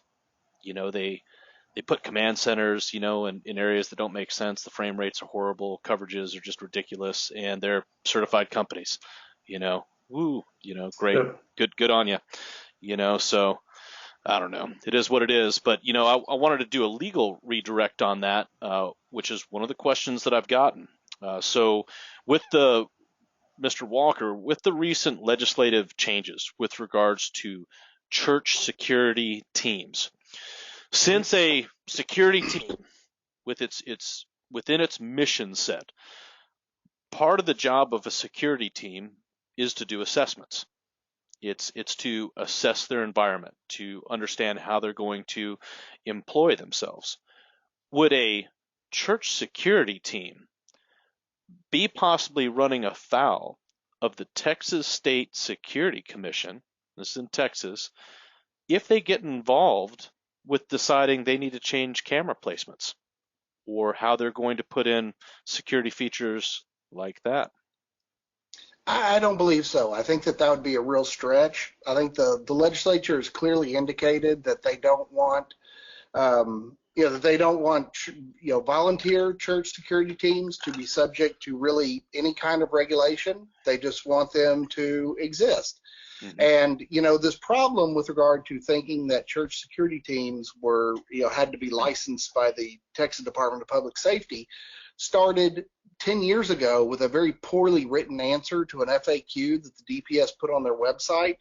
And it caused a lot of confusion. I never had the opinion that they did need to be licensed because they were never employed. I always thought that was the operative word, that as long as you weren't making money from it, as long as you weren't doing it as a job, then you did not have to be licensed as a security guard from the DPS or have any other kind of security, need to abide by any other security regulations. And fortunately, the state of Texas, the Texas legislature cleared that up. It really kind of took me by surprise. I had no idea they were even going to address that issue. It just sort of came out of the blue, and thankfully it did. But, they've cleared it up now to say, look, as long as you're volunteers, and they added a few other things, as long as you don't call yourself security, which is really weird because in the law they said security team, but then they said, oh, by the way, don't call yourself a security team. So as long as you're not getting, as long as you're not getting paid, you're a volunteer, you're not calling yourself security, and you don't dress in a uniform, then I don't think you're subject to any kind of regulation, either under the security officer law or the law with regard to being licensed as an alarm company. I don't think you're covered. So the big, and just as an aside, in dealing and talking with a lot of churches, I think sort of their biggest problem is coming up with a way to not call themselves a security team. And so we've always suggested, or at least I've suggested, that they just simply come up with a different word, call themselves courtesy officers, call themselves staff. My particular favorite is call yourself the demon watchers. And I think that then you can pretty much do anything you want without being regulated. Yeah, I've got my own thoughts on that too, and we'll probably get to it later. But my answer to that is just people just need to individually take responsibility for their safety and that of others. And if you do that, and everybody's safe and situationally aware and takes responsibility for that, then you don't need that church security team so much. You just need ushers. But we'll get to that a little bit later and see what other people's opinions are. Don, did you have anything else you needed to hit? Because I know we pushed past the time where you said you need to bounce. Yeah, no, nothing really. Actually, I'll probably be back if this is still going on in about 15, 20 minutes. Okay. Yeah, no worries. You need to take a potty break? No, I got another call. Sorry. Okay, right on, man.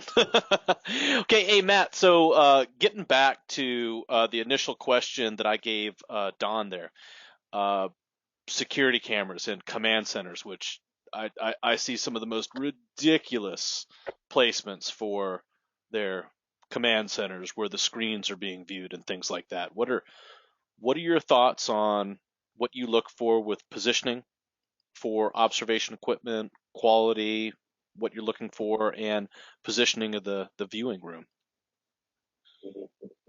The first thing I look for is are the people trained in handling the cameras, and also the installation. Like you said, where's the footprint at? What is it covering? Because they may throw a camera up there, but if there's limbs in the way, or if there's, for outside cameras, if they, again, like Carol mentioned, maintaining, the lawn care, the trimming of the trees, the bushes, and everything else. If you have stuff that's, in front of the cameras, me and Don did a church assessment over by where he lives there, and that's one of the problems we ran into, was that the cameras were being blocked. Majority of the outside cameras were being blocked by trees, by tree limbs and everything else. So the footprint is a big thing. Make sure it's clear, make sure that it is covering what it's supposed to be. And that's having someone stand out there, looking at the camera, having someone at the monitor, looking at the monitor, and make sure that it is covering that footprint. For entrance points, I would have one above, so that way it's looking down at them, and have it in another place that shows either a side profile or gets a better picture of the person. So I would have dual cameras watching every access point. Mm-hmm. For windows. I mean, every church has some kind of window, some kind of access point. I would have glass break sensors on there, so that way it goes back to the command center. And then also, once you're inside, I would definitely have a camera that would look at any access points, any doorways, hallways, especially if you come into an intersection. Have a camera that does multiple angles. And then tie it back. I know you said about the command center. The biggest thing that they have a problem with is trying to figure out where they want to put that, or they have no place to put it. They throw it in somebody's office. Well, anybody and everybody can look at that. It needs to be in a secure area where you have at least one or two, like Mr. Walker said, and having somebody watching the demon walkers there. Mm-hmm. Keeping an eye on them. So, I mean, and not only that, training the people on what to look for. So there is a lot of training. It's just, just put someone who you hired as security, throw them in front of the camera and say, all right, go ahead and observe. There's a lot more in there, what is this, how's this person, walking? Is he walking into the church with a full jacket when it's summer outside? That's a dead giveaway. They should be dressing for the occasion. So yeah, cameras are a big thing. The command center, I would definitely training. You need to have people that are trained for that to observe. Also having a good communications plan. And when I say communications plan, having that two-way radio, so that way and designated channels. So that way you can talk to your door guys or have your door checks. Then you're going to have the people that are inside the church within the actual meeting place having another channel for those guys. So you're going to have multiple channels for the security, and all depends, and it all goes to, just like Carol and everybody else has mentioned, the concentric rings of security, just like you said, so you start as far out as possible, have those barriers, both natural and man-made, funneling people in using, all the whether it's fences, gates, or the shrubbery or whatever else you have. And being able to have those people, control all those access points and be able to overlook those access points. So also, Carol just brought up a good one, routine checks, being able to go through and having those routine checks of those cameras.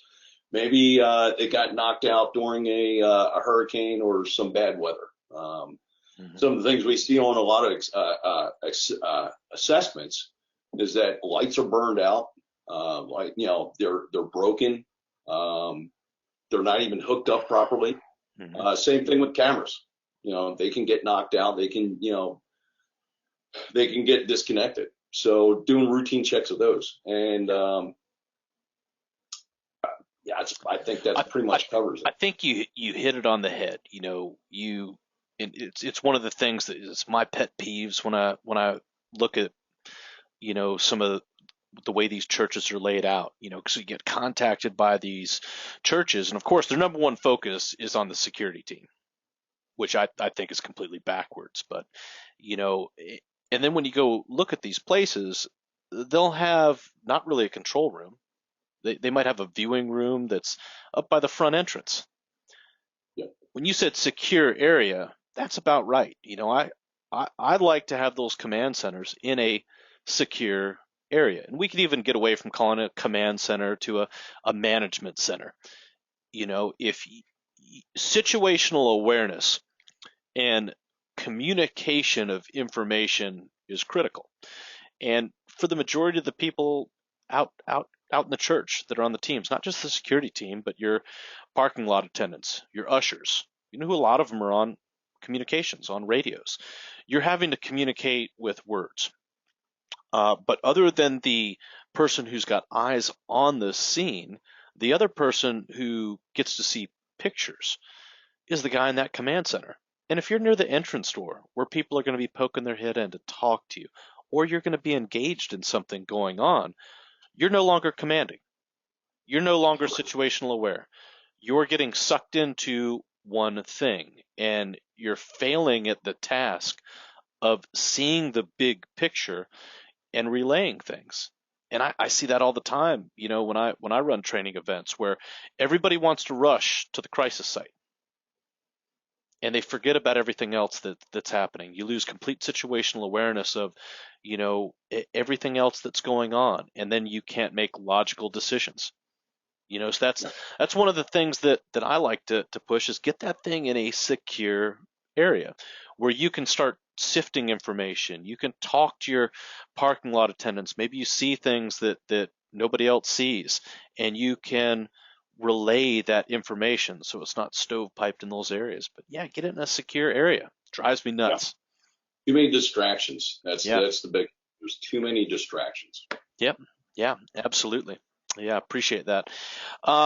Reagan, since you've been super quiet here, man, what do you view as the primary role of the church security team to be, and what would you assess their critical capabilities and competency levels should be? Oh man, that's a heavy one. Let's see. The primary role of them to be is more proactive, really, and I don't know. I really should add a couple more minutes on that. Being proactive is really where I put them at, to be visible, not necessarily overt, like the law says, as the Senate bill was introduced. You can't wear something that says security and all this kind of garbage. Not really that, but from what you guys are talking about, parking lot attendants, ushers, that sort of thing. Being out there and being a presence is a visual deterrent to begin with on a lot of ways, but we also don't want to rely on that. So rely 100% on that. It's like someone saying, like posturing, racking a shotgun runs people away or runs the bad guy away. I don't rely on that. That's poor tactics. But as far as their primary role is to be eyes and ears and protectors, be able to communicate, and protect the flock. I mean, and when I say the flock, I also mean it's something that's kind of, for some reason, overlooked is like the nurseries. They're typically located away from the sanctuary, so you can't hear like babies crying, that sort of thing when you're trying to go through the word. So primary role is to be a solid member of the church and be an active protector. And that's the issue that I run into with hired security, is they don't fit that role for the most part, because they don't go there. They typically don't go there. That's something I see in my own personal church. And we've had some guys that are great, but then there's plenty of people who don't fit that role, and I'll step outside to do my own walkthrough, just on my own, not hired by the church, and I'll see them playing Candy Crush or that sort of thing on their phone, and that's a big I'm talking to the hierarchy right then, after church about it, because they don't fit the role of protector and observer. I mean, because there's tons of other things that they could do. It doesn't necessarily have to be active shooter. There could be, when I was a younger man, there was one of the fuse boxes on the building exploded on one of the buildings I was in, and before any alarms could go off, they were communicating like, hey, something's going on, and then pulling the alarm, getting people out, managing people, being able to, while you're being the primary role of protector, is the ability to manage the people. I may be getting off on a bullet point on that, but no, you're fine. But okay, but yeah, that's really and truly that's really what I always want to come back to, is like, hey, you got to be a protector. I mean, it doesn't necessarily mean hey, I'm a gun toting bad boy. It's I'm diligent. I'm focused, and that's one of the things I just can't stand when I see some of the hired security that we're seeing out of a company, or whether it be a off-duty police officer. We've had good and bad of both of those, and then a straight-up security company. It's like, if you're not there to be a protector, this is not where you need to be. So, Okay. sorry, I may have gone off on a No, tangent no, on that. appreciate that. And my personal views, and I'll see if I can get Matt's thoughts on my personal views here after I give them. Is that I see the church security team's primary role is specialized response and management. I actually don't buy off on their primary job is to protect the flock, because that's supposed to be everybody's job, especially when we talk about churches. We're not training people to be sheep. We're training people to be shepherds. We're training people to be disciplers. That's your job. That's the primary role of the church. So if you're sitting back and expecting other people to protect you, I think you're already off base scripturally, to be honest. And here's the other thing. This came up in, our John Marks had to leave already, but this came up in our men's Bible study group that we have every Tuesday morning. And I kind of broke their hearts a little bit on this, because there's some false perceptions about what church security teams can do for you.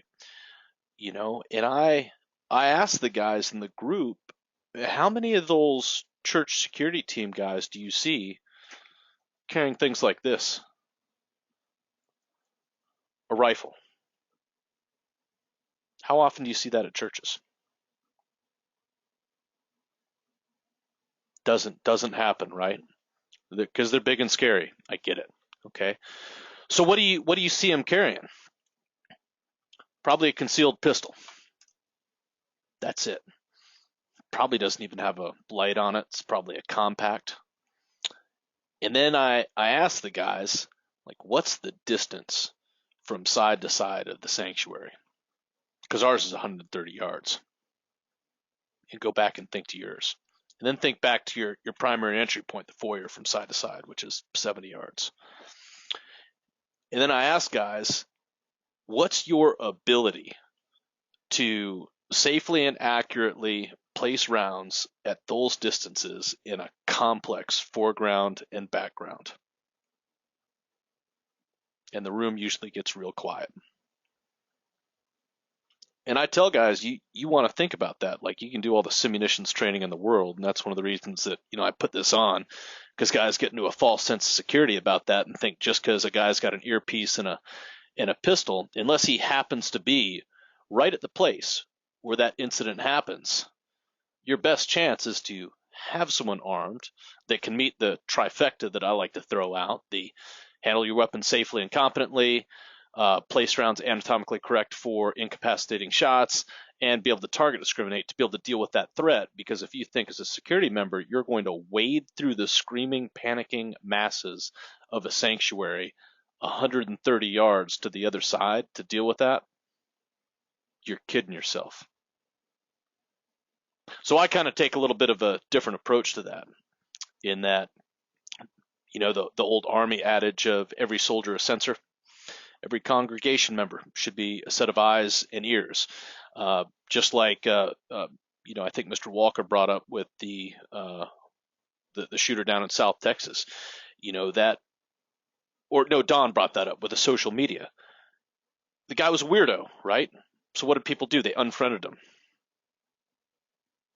Where does that fall into your job? You're supposed to be engaging people. If you see someone out of place in the church, there should be 100 people going up and talking to him, not like, what are you doing? Like, hey, my name's this, welcome to this area, bottom up, training a congregation, church security team. I see them as specialized response and management. That's my thoughts. Matt, what's your take? Well, the big thing I see right now, that talking to some of the people that work on the security detail, they come off as an executive protection team more than anything, and that's the biggest thing. That's the biggest thing that I get, and it's like, and like being able to usher out the pastor, the padre, whoever. But you also have the threat that you have to take care of, and you also have the additional people and everything else in there. But the way I look at it, if they are going to be a security detail, they should be the first line of defense. They should be the one that should be able to take the fight to the attacker. And one, they have to be trained. They have to do it, weekly, if not daily, in their house, going through, dry firing, magazine changes, working on their concealed, carry, So there is a lot of things that I see wrong with the security details that they have now. And like you said, the priority is wrong. It really is. They should be working on emergency planning and exfil plans. Designate what person is going to take what exits and how are they going to, get the people out of there. They're going to need someone to lead them out of that place. But there's also going to be people that need to stay there and make sure that the people are being, exfilled. Yep. So that's one of it. Another thing, maybe come up with a safe room. Designated safe room. I work with a lot of, both me and Carol both work with a lot of civilians. The last two houses were between 15,000 and 20,000 square foot. So it's same thing. And some of these guys have some really, really nice safe rooms, but we had to get them to that point. Mm-hmm. And, having additional monitors, like one person had a monitor that was in their kitchen, right offside their kitchen. And I was like, that's not a good place to have it, because mm-hmm. how are you going to monitor that when you're, in your safe room? So we had them develop a safe room, put in an additional monitor, and knowing what to have in there. So I think there's, like you said, they're concentrating too much on being, a security detail when they should be concentrating on emergency exfil. And that's my take on it. I totally agree. Managing the masses is one of the big failings across the board. And I see that with SWAT teams. They'll want to practice, hitting the house, or doing hostage rescue and stuff like that. Then I'm like, okay, what's your post assault plan? Where's how are you setting that up? How are you doing that? It's the same thing with churches, and most of the ones that I talk to that approach me, and they want to talk about church security this, I'm like, okay, when was the last time you did a fire drill with your congregation? And I get a blank stare. Yeah, I'm like, yeah. Well, that's basics, guys. What's more likely to occur, that you have a fire drill, or you turn into a little SWAT team, and deal with an active shooter at your church. Think about that. That's why I like to gravitate towards, like, hey, your specialized response, and management, as a security team. And it's simple things to do that churches can do that doesn't make it appear that you're training for an active shooter. Hey, I tell my pastor this. I've told him a couple times, like, hey, after a sermon, ask for volunteers to stay behind. Like, hey, we'd appreciate it if you could stay behind here if you're willing to for 10 minutes, and we want to do a live fire drill with everybody in the congregation, right? And figure out how to manage that. Integrate your command center. Which way are you going to evacuate people? Did you actually study the weather patterns to determine what critical piece of information you might want to know to figure out which way you want to evac from the building from? Which would be what, Reagan? Wind direction. Good job. I was reading. Right, but that's little things that should go into the daily planning, the daily brief, right? And do that type of training, because if you haven't done that, you're going to fail. It's like flight stewardesses. We talk about, like, aircraft assault and stuff like that. You send guys to, flight stewardess school to go check out, how they manage getting people off of a plane. That's one of the critical pieces of becoming a flight attendant. They have to pass, is managing getting people out of there, because dealing with panicked people, they're in a rush to save their lives, is something you're going to have to deal with. And then, oh, by the way, how are you going to manage your 1,000-person congregation screaming and trying to fight to go get their kids, and how are you going to manage the control of that release? But we want to talk about active shooter. basics. It's all fundamentals and, order of incidents, how they appear. Um, what are you, any agreements, disagreements, Matt? No, I completely agree with you. Another thing that I think they should, churches, their security team, should look at is one, individual training and collective training. And like you said early on, what is the end state? What are you, because are you going to have a SWAT team as your or executive protection team, or are you going to have guys that are going and women that are going to help with the exfil, help with the madness, have a designated person or people go after the shooter? Yeah. And how are you going to, again, you brought up a good point. How are you going to secure the children? If that's part of it.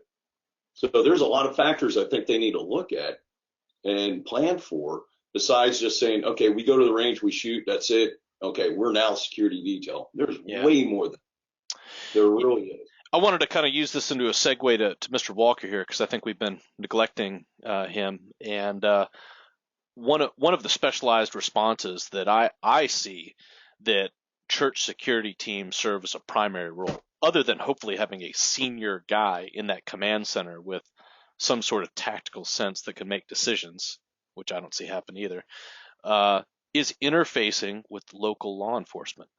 Basically being their quartering party, being their guides, bringing them in, since they'll have additional situational awareness, and being on comms and knowing where people and things are happening to effectively guide in law enforcement. Because as civilian use of force, one of our biggest concerns is anytime you pull out a gun in self-defense is how you are perceived by others in law enforcement, right? So, Mr. Walker, could you give us some thoughts, on the legal side with interactions with law enforcement in use of force or critical incident sites? Well, obviously, you want to train everybody to, call 911 in the event that there is, an incident, and it can be, you're right, it doesn't have to be a massive shooter incident. It could be a crazy person in the parking lot who is, damaging vehicles or, what have you. And basically tell them, who you are, where the situation is, what exactly is happening, what crime is occurring. And then, of course, if there is a good guy in the area, describe the individual who is not to be scrutinized, as well as describing the individual who is. So if you're on, if you're a spectator and you have 911, you say, well, we've got a member of our congregation who's already engaged him. The perpetrator is dressed like this, but the person who's engaged him is dressed like this. And obviously, once the police show up, everybody should be trained to immediately show the police officer their hands. Show them your hands to make sure that the police officer knows that you are not the threat. Make sure that you're not perceived as the threat. And otherwise, follow their directions. Yeah, it's great. Now, and I'm glad you said that, because you actually reinforced my point about one of the primary roles for security team is to be that quartering party, because all the things you're talking about that you want to get relayed to law enforcement, where are your good guys? What are they doing? What are they wearing? Where are they located? What actions are taking place? Who's got best visibility and ability to communicate that? Your security team. It's not rocket science, so that's one of the things that I like to kind of tell security teams to get their heads wrapped around. And these are things that you can rehearse without anybody knowing about it. You can do things that like lifeguards do, which they call red hat drills, where if you get a guy with a red hat that jumps in the pool, they go rescue him. It's kind of a training event. You can do things like that in a church, not actually like tackling somebody, but practicing observing, controlling, and managing just by somebody wearing a visual cue that's a code that they know it's a training event, but start a tracking and management exercise where you kind of go through those steps on the radio and do that chess play and kind of do things like that. So I'm kind of glad you said that. So I'm just going to hit a couple more of these topics that we have here, since we've been pushing a little bit late here, and then move right into the Q&A. And I know we're going to be missing things. We don't have enough time to cover everything, with regards to this, but we'll try to manage through it. And then, guys that need to leave, they can leave here. We do want to talk emergency action plans. Right. And a lot of this goes to prioritization. So, Matt, when we talk about emergency action plans, plans for emergencies that churches put in place, and I'm sure you're already there with me. What are your thoughts, number one, on how churches perceive those priorities when they approach you, and then how you perceive the priorities when you discuss with them about training plans? Well, you're absolutely right. First thing, I ask the client, what is their threat, and usually it's from someone who is on Facebook or social media that is out there throwing threats towards the pastor or the church. That's usually the big threat right there. Active shooter comes up as number one, just because it's out there having a lone wolf attack. That's usually top of the list. Some things I tell them that they need to do is it's almost like developing a pattern of life. They know the followers, and they know the people that come to church every Sunday or whenever they have church services. Start identifying the new people that show up. Look at them, start getting an idea. Get to know them, and develop. It's not profiling; it's developing the pattern of life. It's developing that situation. It's situational awareness. Mm-hmm. So yeah, it's that's one of the biggest things I see. And then what I do is it all comes down to training. Yeah. And like I said before, knowing the individual training, knowing the collective training, knowing the end state, and then coming somewhere and meeting, in the middle with them. Because a lot of times the client doesn't really know what they want. They just know there's a threat, a perceived threat, and they're trying to figure out how to delay the onset or how to react to it. Yeah. So. Yep. I hope that covers something. That was great. And I wanted to hit on something that we just saw on the chat channel here, about stress and how to deal with that. And my answer to you is fundamentals. It's fundamentals. It's not getting out with someone screaming at you or trying to artificially induce stress. You have to have a solid base of fundamentals. In the special operations world where I went, we had the luxury of spending an inordinate amount of time training on basic fundamentals. I didn't have to have someone yelling and screaming at me. The training was hard enough with regards to the fundamentals, right? So a lot of people have a different take on, when training's hard. How do we make training hard? How do we make it stressful? Well, you make the standard stressful with regards to fundamentals. And then, those stressful situations will be a lot easier. You've got ability to problem solve, right? Reagan, thoughts on prioritizing emergency action plans? There we go. Prioritizing emergency action plans. That's one of the things that went over with the church this yesterday evening, and it was the same deal that kind of like we were running into. They saw themselves kind of a little bit different, and that they wanted to. They're like, all right, we want to learn to do this and this and shoot. And when I brought up the same thing you were just talking about, I was like, hey, when's fire drill? You guys got a fire plan? And they're like, well, yeah, but what's that got to do with it? Really and truly, the first thing I want them to do is learn how to manage those people. You got ushers, you got parking lot attendants, and especially, when it does start, when they do get that done, then I'm like, all right, now protecting the nurseries, cry rooms. My church actually has 3 separate buildings, basically all kind of halfway joined together. I'm like, you've got to be able to get and link up with these people. It's not just the guys in the congregation that you're watching out for. So prioritizing is, for me, what I would suggest is, a lot of fire departments come in for free if you don't have a fire evacuation plan and do that.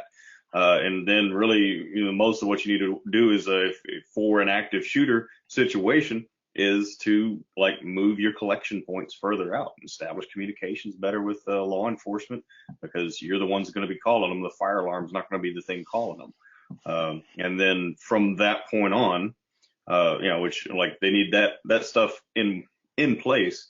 And after that, it's, I'm going to say, if you want to do the firearms training and the obviously situational awareness medical training is, I'm conflicted as to where to throw that in. It can go all the way to the beginning, especially if you're, like you say, gun-free zone.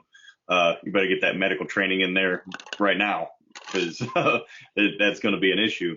So, managing, the fire evacuation plan, medical, and then, later on, it becomes the firearms training, the, not executive protection, because I keep getting, like you say, a lot of those guys want to do that, just like Matthew was saying. Yep. They're like, oh, I want to learn. Oh, we need to learn how to clear rooms. I'm like, no, you're not even close to there yet. You've got a lot of building blocks, and then obviously the physical security. When it comes to prioritizing that sort of thing, a lot of the churches that I've dealt with have actually already had things like that and had no idea why they had holly bushes in front of the nursery windows. When she pointed that out, I was like, man, that's a good point that I didn't even bring up. So, but wait, you're saying if they've done 5 weeks of simunition training for CQB, they're not ready for CQB? Is that what you're saying? Yes. So yeah, I'm right there with you, man. And I take that same approach. It's always the basics. And everyone's steered towards that fear, of active shooter, this or that. Man, you need to think. You need to think more on the basic level. Hey, your fire plan. What about your weather plan? Lightning strikes and things like that. Cardiac event. You got a bunch of senior citizens. How are you going to handle that? If you have somebody that has a heart attack in the middle of a service, how do you handle managing the people? Where's that? And that's usually never talked about. It's always basics. So I kind of want to segue into one more good point, a general point, and then what I'll have us do is we can take a quick break so you guys can hit the bathroom, and then people that want to stay for the Q&A. Reagan's like, yes, can stay for the Q&A. If you've got a cut free, that's fine. But I do want to hit this one final point here is when we're looking at a layered approach to security, and you guys that are still with us, we've lost 5, not too bad. You probably noticed that we haven't talked a whole lot about guns and weapons training. It's a layered and fundamentals based thing that we need to do. So when we look at that layered approach to security and safety, we'll go to Reagan first, and then over to Matt and Carol here. How do you take a holistic approach to integrating all layers of church personnel, from pastor to greeter, into being a prepared organization? How I take a holistic approach. Holistic means using all of the organic parts to. If you need to Google that, I have Google. All right. Yes, taking the holistic approach. It's finding, basically, when I talk to these people and we get them all in the area, I'm like, as many people were willing and able to be a part of the reaction plan for anything with the church is to find work. If you can't, if I've got another gentleman that I just talked to yesterday who was like was looking to be part of the security portion, but he's like, hey, I have arthritis, this and the other, and I'm like, you have work to do. There's plenty of other things that you need to be doing. I like the pastor. I mean, one of the things that I've seen in some of the books that I've read about even like emergency management, like Rick Rescorla during the 9/11 attack was actually guiding people down the stairs the entire time in this big, loud yet somewhat calming baritone voice. And like the pastor at that point, if during anything, can be on not the loudspeaker, but on the PA system talking, or the just the system that he normally speaks through talking, keeping people calm, moving up, getting them to move calmly in certain areas depending on what the situation is. And even the parking lot attendants there's plenty of things for them to start managing, just making sure that everybody has a job that they can simply connect to in their mind, that this is what I'm supposed to do, to fall back on. I don't know if that actually answered your question, but in the holistic approach, I'm like, I want everybody has a job to do. And especially when comms fail, you want those people to run and do their job, anything they can. And even if their position isn't needed necessarily, to be able to fill in with other areas. And that doesn't even include the security team or the guys toting guns, as much as just being an active part of the church. I'm not sure if that answered you correctly. Sorry. I'm not sure if it did or not, but we'll have Matt comment on it. Okay, so the way we use the holistic approach is assessments. We do both exterior and interior assessments. We both wrote our little notes here and everything. Basically, I'm looking at concentric circles. If you're looking at security, so concentric circles being, lighting, cameras, natural man-made barriers, starting out, and then making your way in, and that's the outer ring, making your way into the middle ring, which you may have to have security patrols. You may have, if you're monitoring social media, or if you are receiving threats, a church is receiving threats, or there is a high level of possibility, then you may have to have patrols, may have to have, law enforcement come in. Then the other one is the inner ring, your security details, your cameras, your designated areas, your safe rooms, your command center. So it does. It comes for us, for Scenic 360 and SOC Group. We use assessments, and those vulnerability assessments, physical, penetrations, any of that. It's taking what they have, their structure, their personnel, everything else in there, and using what they have already there for them. And Carol's got some good notes on the holistic part of it too. Go ahead. Yeah, just looking at the layer effect, like I had spoken about earlier, moving pretty much from the perimeter of the property to the middle ground and exterior of the building, and then again, then Matt's company takes over and they move from the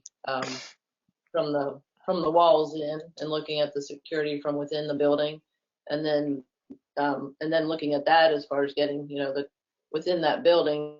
Then you also have the congregation and the pastor and the people, and training them and getting them involved. I think the big thing is, and not necessarily training as far as CQB and all that, close quarter battle, whatever, but just getting them training them in situation awareness and knowing what to look for, and threat or friendly as far as people and that type of thing, and really that encompasses everything, just moving from the exterior all the way to the interior and getting everyone involved. I couldn't agree with you more. When you're starting at the basics, and people blow this off because, again, we're all focused on the church security team. One of the basic interactions that everybody has, from pastor to security team to greeter, is how you interact with people. You're supposed to be approaching people and greeting them. So you should know what to look for with somebody's demeanor. Number one, to steer the conversation.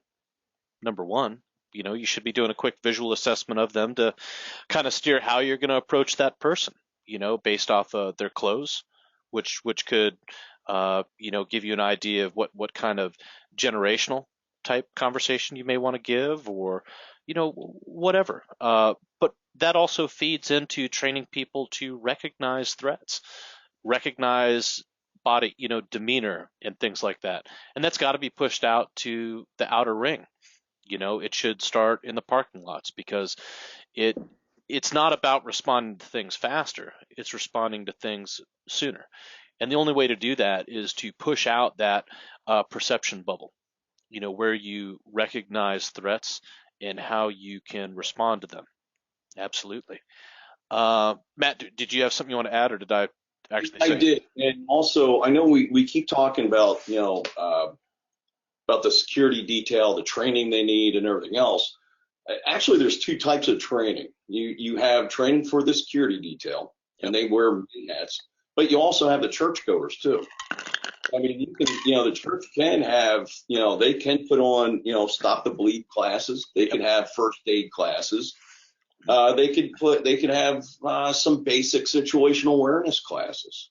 I mean, so you're training the masses. It's just like, in special force multiplier. Use that pastor, as a force multiplier. Yep. Train his flock, to take care of themselves and also the people around them. Yep. So. Yeah, I'm a huge proponent of focusing on the congregation over the church security team. So much so that I've actually offered to the pastor's men's Bible study that I go to Tuesday mornings, that I'll run a training course for him for free, because I'd rather have 100 mildly competent people in a church rather than 6 supremely competent people. I need, you're carrying pistols. You're not carrying rifles. If you think you're making a 130-yard shot across no, it's not happening. Mr. Walker, I wanted to give you one follow-up here before we take a quick bathroom intermission and roll into the Q&A here. To ask you what kind of legal considerations may a church have with that kind of holistic integration? To what limitations of ages can be integrated into their security plan, distances with regards to property line, how far out in the parking lots we're getting into, and capacities they operate, and then anything else you'd like to add from a legal standpoint before we move into the Q&A. Well, I think I touched on it earlier, that there, with regard to legal concerns, fortunately, here in Texas, there's not a whole lot of legal concerns that they ought to keep in, that they need to be aware of, with regard to what could potentially get the church in trouble. There's really not much.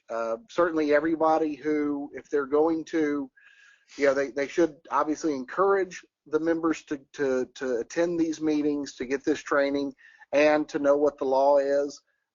And specifically with regard to the law of when you can and can use deadly force. I think that certainly, and which we've done this in the past, we've gone to churches and we've talked to members who are concerned about when, what is reasonable use of force, when can the situations can you use deadly force, because certainly I know that one of the concerns they should have is making sure that all of their members, if they're going to allow the license holders to carry, if they've decided that they want to have a specialized group of people that have more of a responsibility for keeping the members safe, that they want them to know what the law is with regard to all the laws regarding justification as to when that they can properly use force and deadly force. They don't want to have somebody, using deadly force against somebody who is just simply out vandalizing automobiles.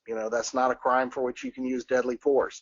But obviously, if somebody enters the sanctuary with a firearm, they've done so in an unlawful enforcement manner, then you can use deadly force. So I think that that's what they would want their members to be educated with. Yeah. Yeah, I appreciate that. And just to kind of close this out before we take our quick bathroom intermission here and then do the Q&A.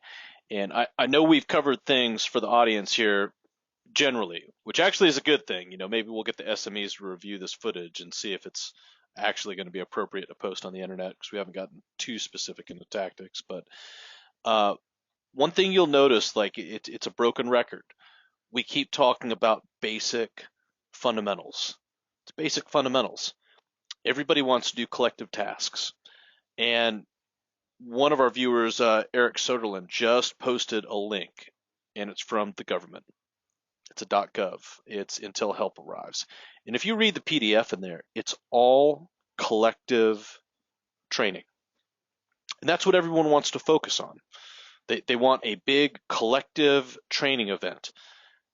The government's good at that. A lot of outfits are good at these big events. They're fun. You feel like you've done a lot. But if you haven't taken the time to focus on individual fundamentals, you're really not that effective just because you've ticked the block and gone to one of these courses. So I don't want, listeners here an hour later to look at this and like, well, they didn't cover anything specifically. Well, yeah, we did. We told you to focus on fundamentals. Quit worrying about these big collective events. If you know how to do individual tasks really well, to possibly even to an expert level, you will be more effective at collective tasks than someone who's trained to the expert level at collective tasks but has had minimal training in the basics and fundamentals. Because that's what you're going to have to do when you actually get into stressful situations, which training events and collective training courses really can't replicate. They just won't, right? Does anyone else have anything to add before we hit the bathroom here? You guys good?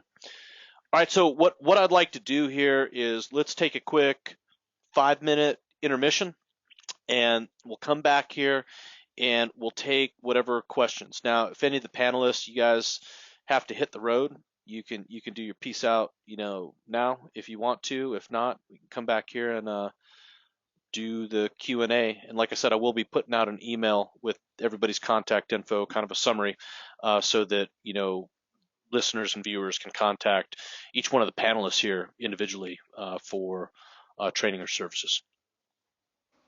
Going once, going twice. All right, 5 minutes. So I think we got a couple more minutes here on that 5-minute intermission. But at this time, we'll move into the question and answer when Matt and everyone else gets back here. So when we go into this, you're free to either unmute yourself and ask questions verbally. Oh, Don's back. Okay, so you can unmute and ask questions verbally, or you can type in your question, whichever one you prefer. Okay, so we'll just go ahead and get started here. Now, Matt and Carol, they can be here for another 10 to 15 minutes. So Yes, about 15 minutes. yeah, so if anyone here has specific questions with regards to physical security, locks, cameras, landscaping, access points, things like that, try to hit those up first. All right, so the floor is open.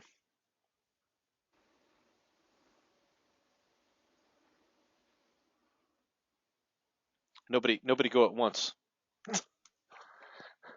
I had one person muted. I just went and unmuted you. If you don't know how to unmute yourself, it's that little microphone button. Everybody that comes in by default is muted.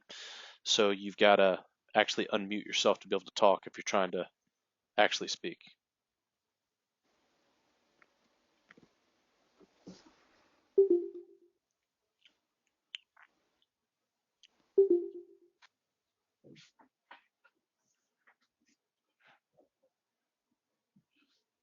Hey, Eric, there was a couple there was a couple questions I saw. Like one person was asking about how to overcome fear.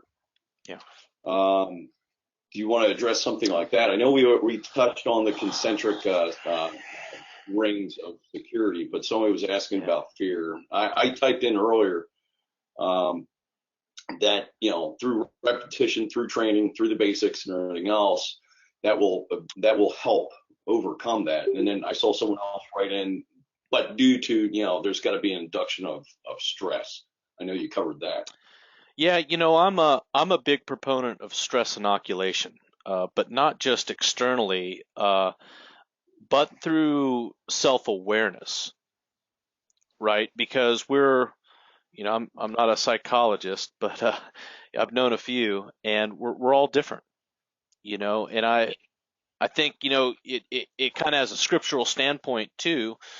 When you get into uncomfortable areas in Scripture, like death, and how do you deal with that? And the answer is, from a scriptural standpoint, if you're going to engage into that, is you have to prepare yourself for it. You have to contemplate how that conversation is going to go, and you have to come up with a basis for it, what your standpoint's going to be, and things like that.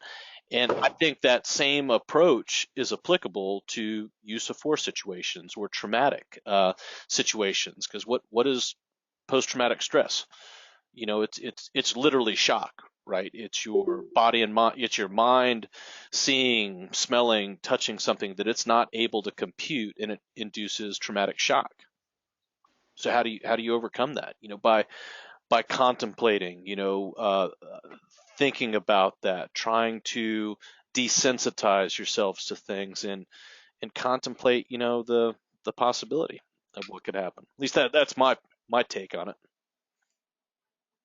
I think you're right.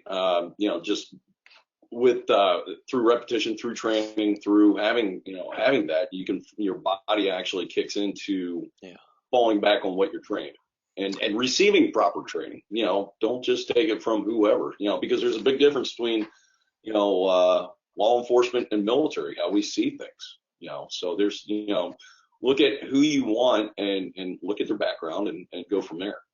Yeah, and I'm a big one who. Yeah, you got a question there. Yep.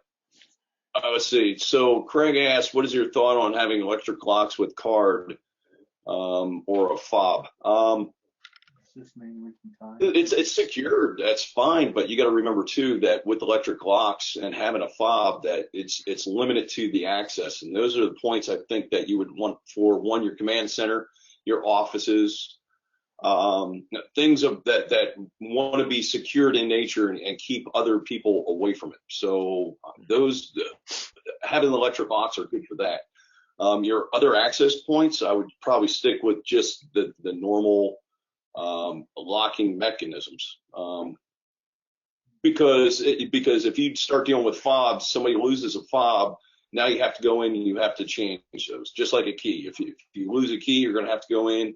You're going to have hopefully have an interchangeable cord that you go ahead and pull that out, stick a new one in, recut the keys, hand those out, and then you've got to have someone who can maintain control of the keys and who gets access. And so you got to look at where you want to put your electric locks and your fobs.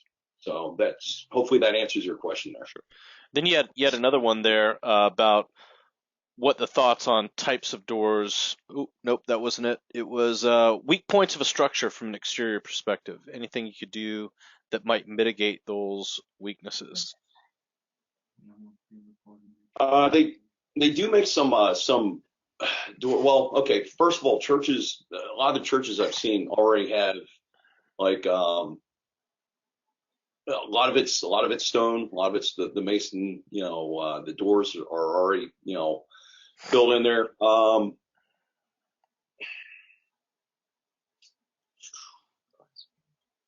If you have glass doors, or if you have glass doors or glass panels on it, they make material that you can actually put over those that will mitigate someone breaking in. It's almost like it's almost like shatterproof. It's something that will buy you time and also deter people from breaking in. Anybody else on structures there, weak points? if you do have a weak point, identify it. If there's nothing you can do to build it up, definitely, increase the lighting, increase the cameras, make sure that that's maybe possibly something that you have manned, have a checkpoint there within there. Those are just some of the some things you can do without having to, rip out the door and put a whole new door in there.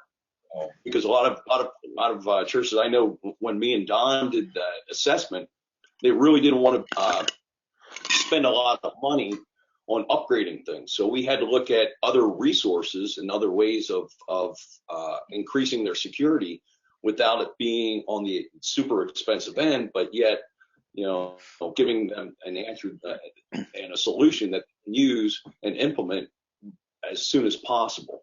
Yeah. So, and Matthew, one thing. Go ahead, Don. Reagan, I'm sorry. Go ahead.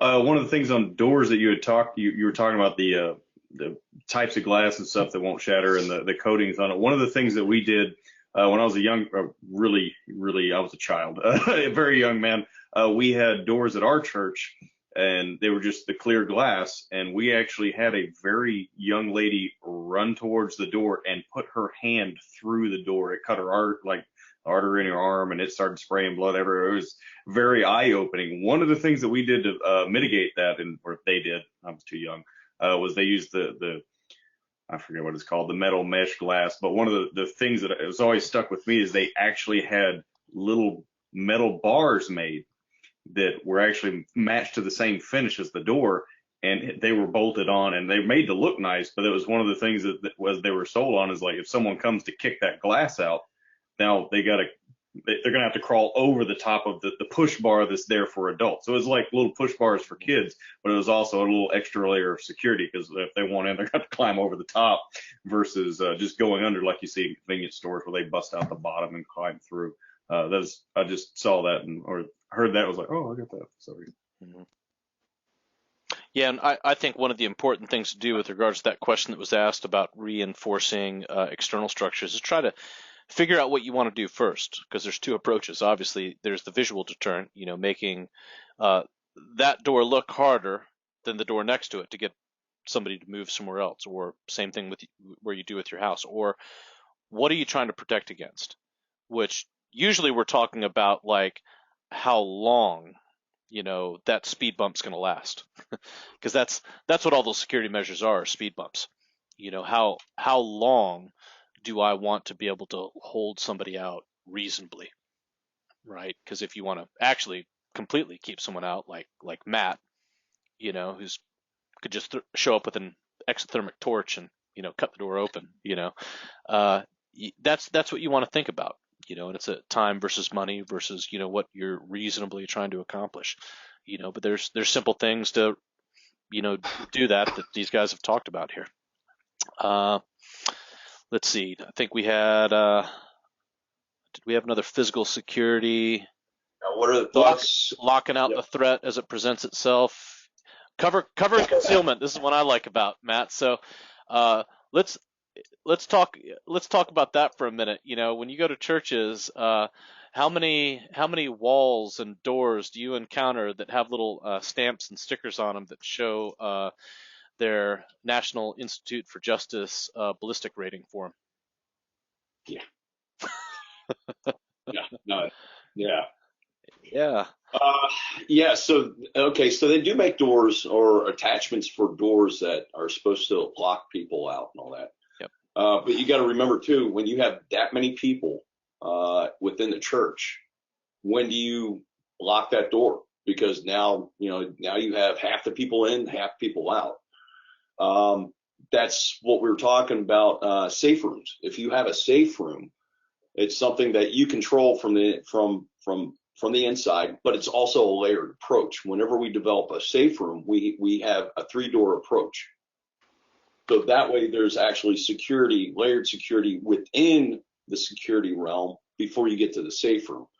So the way we would look at that and, locking out the threat, if you're looking at the actual locking out of the threat, you would have to have that single safe room that everybody can get to. But there's also got to be again, like we said, there's, the security detail isn't just there for the pastor. They're there for everybody else.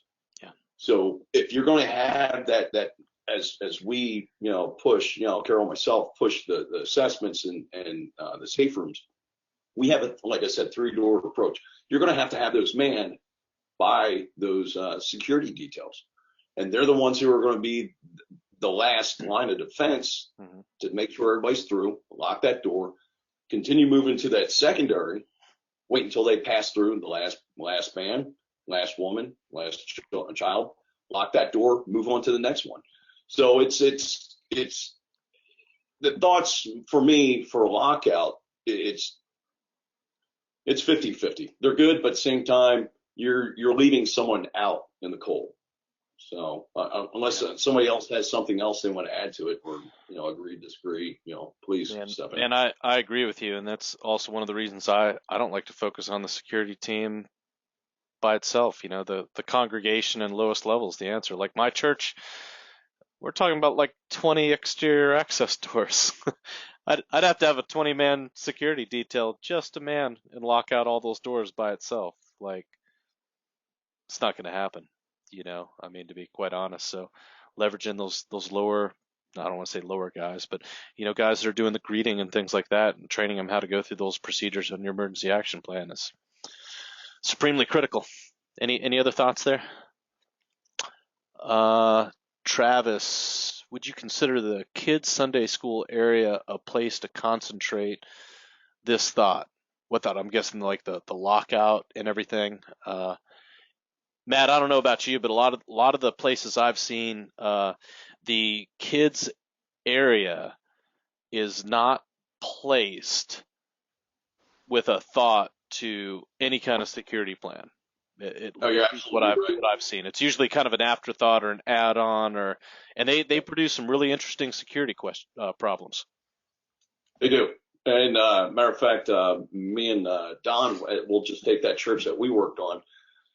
You had an access that the door was broken for forever and a day, and people could come and go. And not only was it a problem, but they used to have homeless people sleeping there by the doors. Yeah. So now you have homeless people that that are right outside there. They're breaking in there so they can get out of the cold. The children are there during the day. So I mean, that does pose a problem. So I would have to. It's one of those things. I wish I could say yes, I think that's great, or no. It's one of those things that you need to have someone come in and do an assessment of the facility, because you may have it may be one small church. It may be like we have around here in Franklin, Tennessee, and we have them that they look like universities. I mean, churches that are huge. I never would have thought they were churches, but they're unbelievably huge, and there's multiple buildings to it. So it's one of those things that you may have to have several safe rooms or several safe areas and multiple exfil plans and egress plans and emergency plans, not only just for one place, but for all of them. So that's why I recommend to everybody who's listening, have someone who's qualified come in and do a vulnerability assessment on the area. And not only that, but if it's an infrastructure that's been there for a while, that's a mature site, I would recommend having somebody come in and do a penetration test on those. Check out the locks, check out the cameras, check out everything on there. And not just physical, but also, using, like say Don here, having someone do an IT, test of that. So there's multiple layers to those security. I'll tell you, Matt, you brought up a really good vetting point, because I've run into a lot of churches who have had a security assessment, and I don't know what they did, but they sure did miss a lot. And one thing that I would suggest, do exactly what Matt's telling you. Get an assessment, but make sure they are capable of and will do a red team first. Do a pen test first. If they don't know how to do a pen test, if they don't know how to do a red team, If they can't, actually attempt to gain access or do things without looking like a bunch of jackalopes, then you probably don't need to have them into your church to tell you where to put cameras and locks and things like that. Because that's the mark of a professional that you're bringing in to do an assessment versus some guy who just went to the Texas State Security Commission and got his license and now he's selling cameras and is going to come and tell you where to. A guy with that kind of experience will know how to do a pen test, will know how to get access and placement, know what he's looking at, and be able to exploit vulnerabilities. Look, that would be my advice, is to look for that. Don, I see you shaking your head. Yeah, I would agree completely because, Yeah. the concepts are the same, whether it's physical security or IT security, using a red team to gain access. That will definitely help in discovering where those vulnerabilities are and how to remediate those vulnerabilities. Yeah. Absolutely. Mm-hmm. All right. Any other questions? We got 26 people still in here. I said we'd do a Q&A, and I know we couldn't have possibly answered everybody's questions. Well, maybe we have. All right. Well, on the panelists here, is there anything that anyone else would like to add to everything we've talked about? No, I just think like I said, as a recap, one, everybody needs to look at individual and collective training together, not just collective like you've hit upon every time, Eric. Mm-hmm. Everybody does the big sexy work. You have to do the trench, getting in the trenches, doing the individual stuff first, and then coming together. And that's like we talked about. You have to have some kind of gate system built in there. Start from here, go to the next one. Once you meet this, this gate, then there's the rest of the training, and it builds. You start from the basics and build from there. Have assessments done, have pen tests done, have the church, throw classes for the masses, so that way, individual, whether it's a situational class, whether it's a self-defense, whether it's a medical class, which I highly recommend. So there's a lot of stuff that I think I just wanted to recap everything we saw there, that we talked about, because we covered a lot of stuff that I think we definitely need to, individual first and then build from there. Yep. Don? I just want to state, because I work with a lot of businesses, of course, just like everybody else does, and making sure that you budget properly for good quality assessments, training, if need be, products and services. It's easy to state that, we're a church and we have a limited budget, and I get that, right? And every other, just like every other business, right? There's limits, right? But certainly be prepared, and you can save some costs in some areas, but there's some areas where you really shouldn't skimp on, and really making sure that you have a good plan, a security program in place, and that you have proper buy-in from leadership is vital for a successful security program. Mm-hmm. Mr. Walker? I just want to thank you for inviting me to participate here. It's been a good talk, a lot of great information. I'm glad that it kept going back to knowing the fundamentals, because that's extremely important. I mean, this sounds just like sports. The best athletes know the fundamentals, mm-hmm. and that's important. And one of the fundamentals you should know is know the law, know what you're legally allowed to do, know what's prohibited. And you can keep yourself out of a lot of trouble. And so that's, like I said, that's one of the primary services that we offer at Texas Law Shield. So, anybody who's interested can find out more at Texas Law Shield or uslawshield.com. Yep. And just to be clear, you guys do have a national, you're not just Texas, you're also national as well. That is correct. Yeah, uslawshield.com. Excellent. And I'll be getting with you to make sure that I put your information in the summary email we send out as well. Regan? Well, I mean, thank you guys for inviting me to be on the panel. Next time I'll understand my questions a little bit better when I talk back to you guys. One of the big things that I've run into that I wanted to bring up was, like the problems that I've run into with churches. I was asked, what was the biggest one that I run into? Like, what's their biggest obstacle? And typically it becomes complacency. This has never happened to us before. We're in the middle of nowhere, blah, blah, blah. We don't need security cameras because we've got a security guard. We don't need a security evaluation because of, X, Y, and Z. And then, I'm still even seeing it after tragedies like this, that is, the reason we brought this whole thing together. And directly in my field, it's, guys who are, man, I shot a long time ago. I was a law enforcement officer. I grew up shooting. I don't need that training. You take everybody else and go do that training, and not willing to get on the same page, just absolute complacency.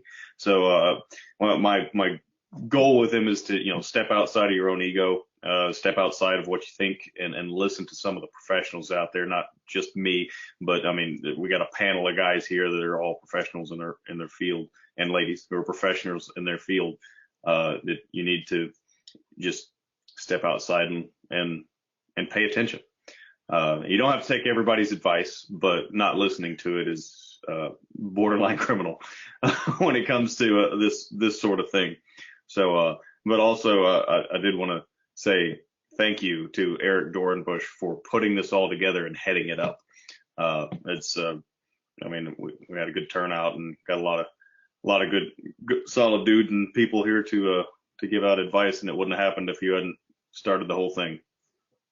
I was trying to be part of the solution, and we'll review this. Maybe there'll be some flexibility for posting this. I'm not sure yet. And last but not least, Carol.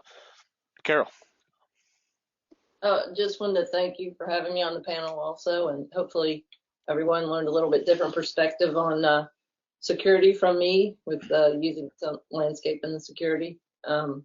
It's not just, fluff or a luxury. It actually can be beneficial in protection. And that's it. No, absolutely. Carol's right on, and that's, I was really interested in, hearing what she had to say because, I'd actually never heard of a landscaper actually getting involved in this. Like usually we do security assessments, we'll talk about, doing stuff like that, but not actually a professional landscaper with that kind of point of view doing that stuff. So I thought that was pretty interesting. I appreciate that. So just to summarize here, guys, I want to thank, the panelists and everybody coming on and the attendees. And I just wanted to reinforce, you guys may have been coming, expecting to hear a to Z plan, to take away. And I'm telling you, it's going to be different for each and every organization. You have to do a needs assessment. You have to know your end state. You need to start with the fundamentals, the things that you do every day with an eye towards the end state where you want to be, towards those specialized responses to make sure that they flow evenly. And you need to focus on every member of the congregation. So my task to, the attendees that are still here with us, here's your plan for next Sunday. It's to do your job as a Christian. It's to look at people around you, to talk to them, to get out there. You'll wind up being a censor for your church, right? You'll be eyes and ears. I task you to, when you walk into that sanctuary, to look around. And if you see somebody you've never seen before, go up and talk to them. Spend 5 minutes getting to know them. If everybody in your church did that, you would make huge inroads to being a safer place. Not that we do safe spaces, but be a safer place, right? Much more safe than you'd be if we, took a SEAL team in and did, 5 days of simunitions training with you. Be alert, be situationally aware, get engaged, do your job as a Christian. That's my thoughts. With that, I want to thank everybody. Again, we'll be sending out a summary email, so I'll be linking up with the panelists to make sure I get contact information and things like that. And you should see that sometime here this week. And I thank you. Thank you. Thanks, Eric. Thank you, Eric. Appreciate it. Guys, And thanks everyone else. Nice reference to the SEAL team, too. I saw your hair gel. Yeah.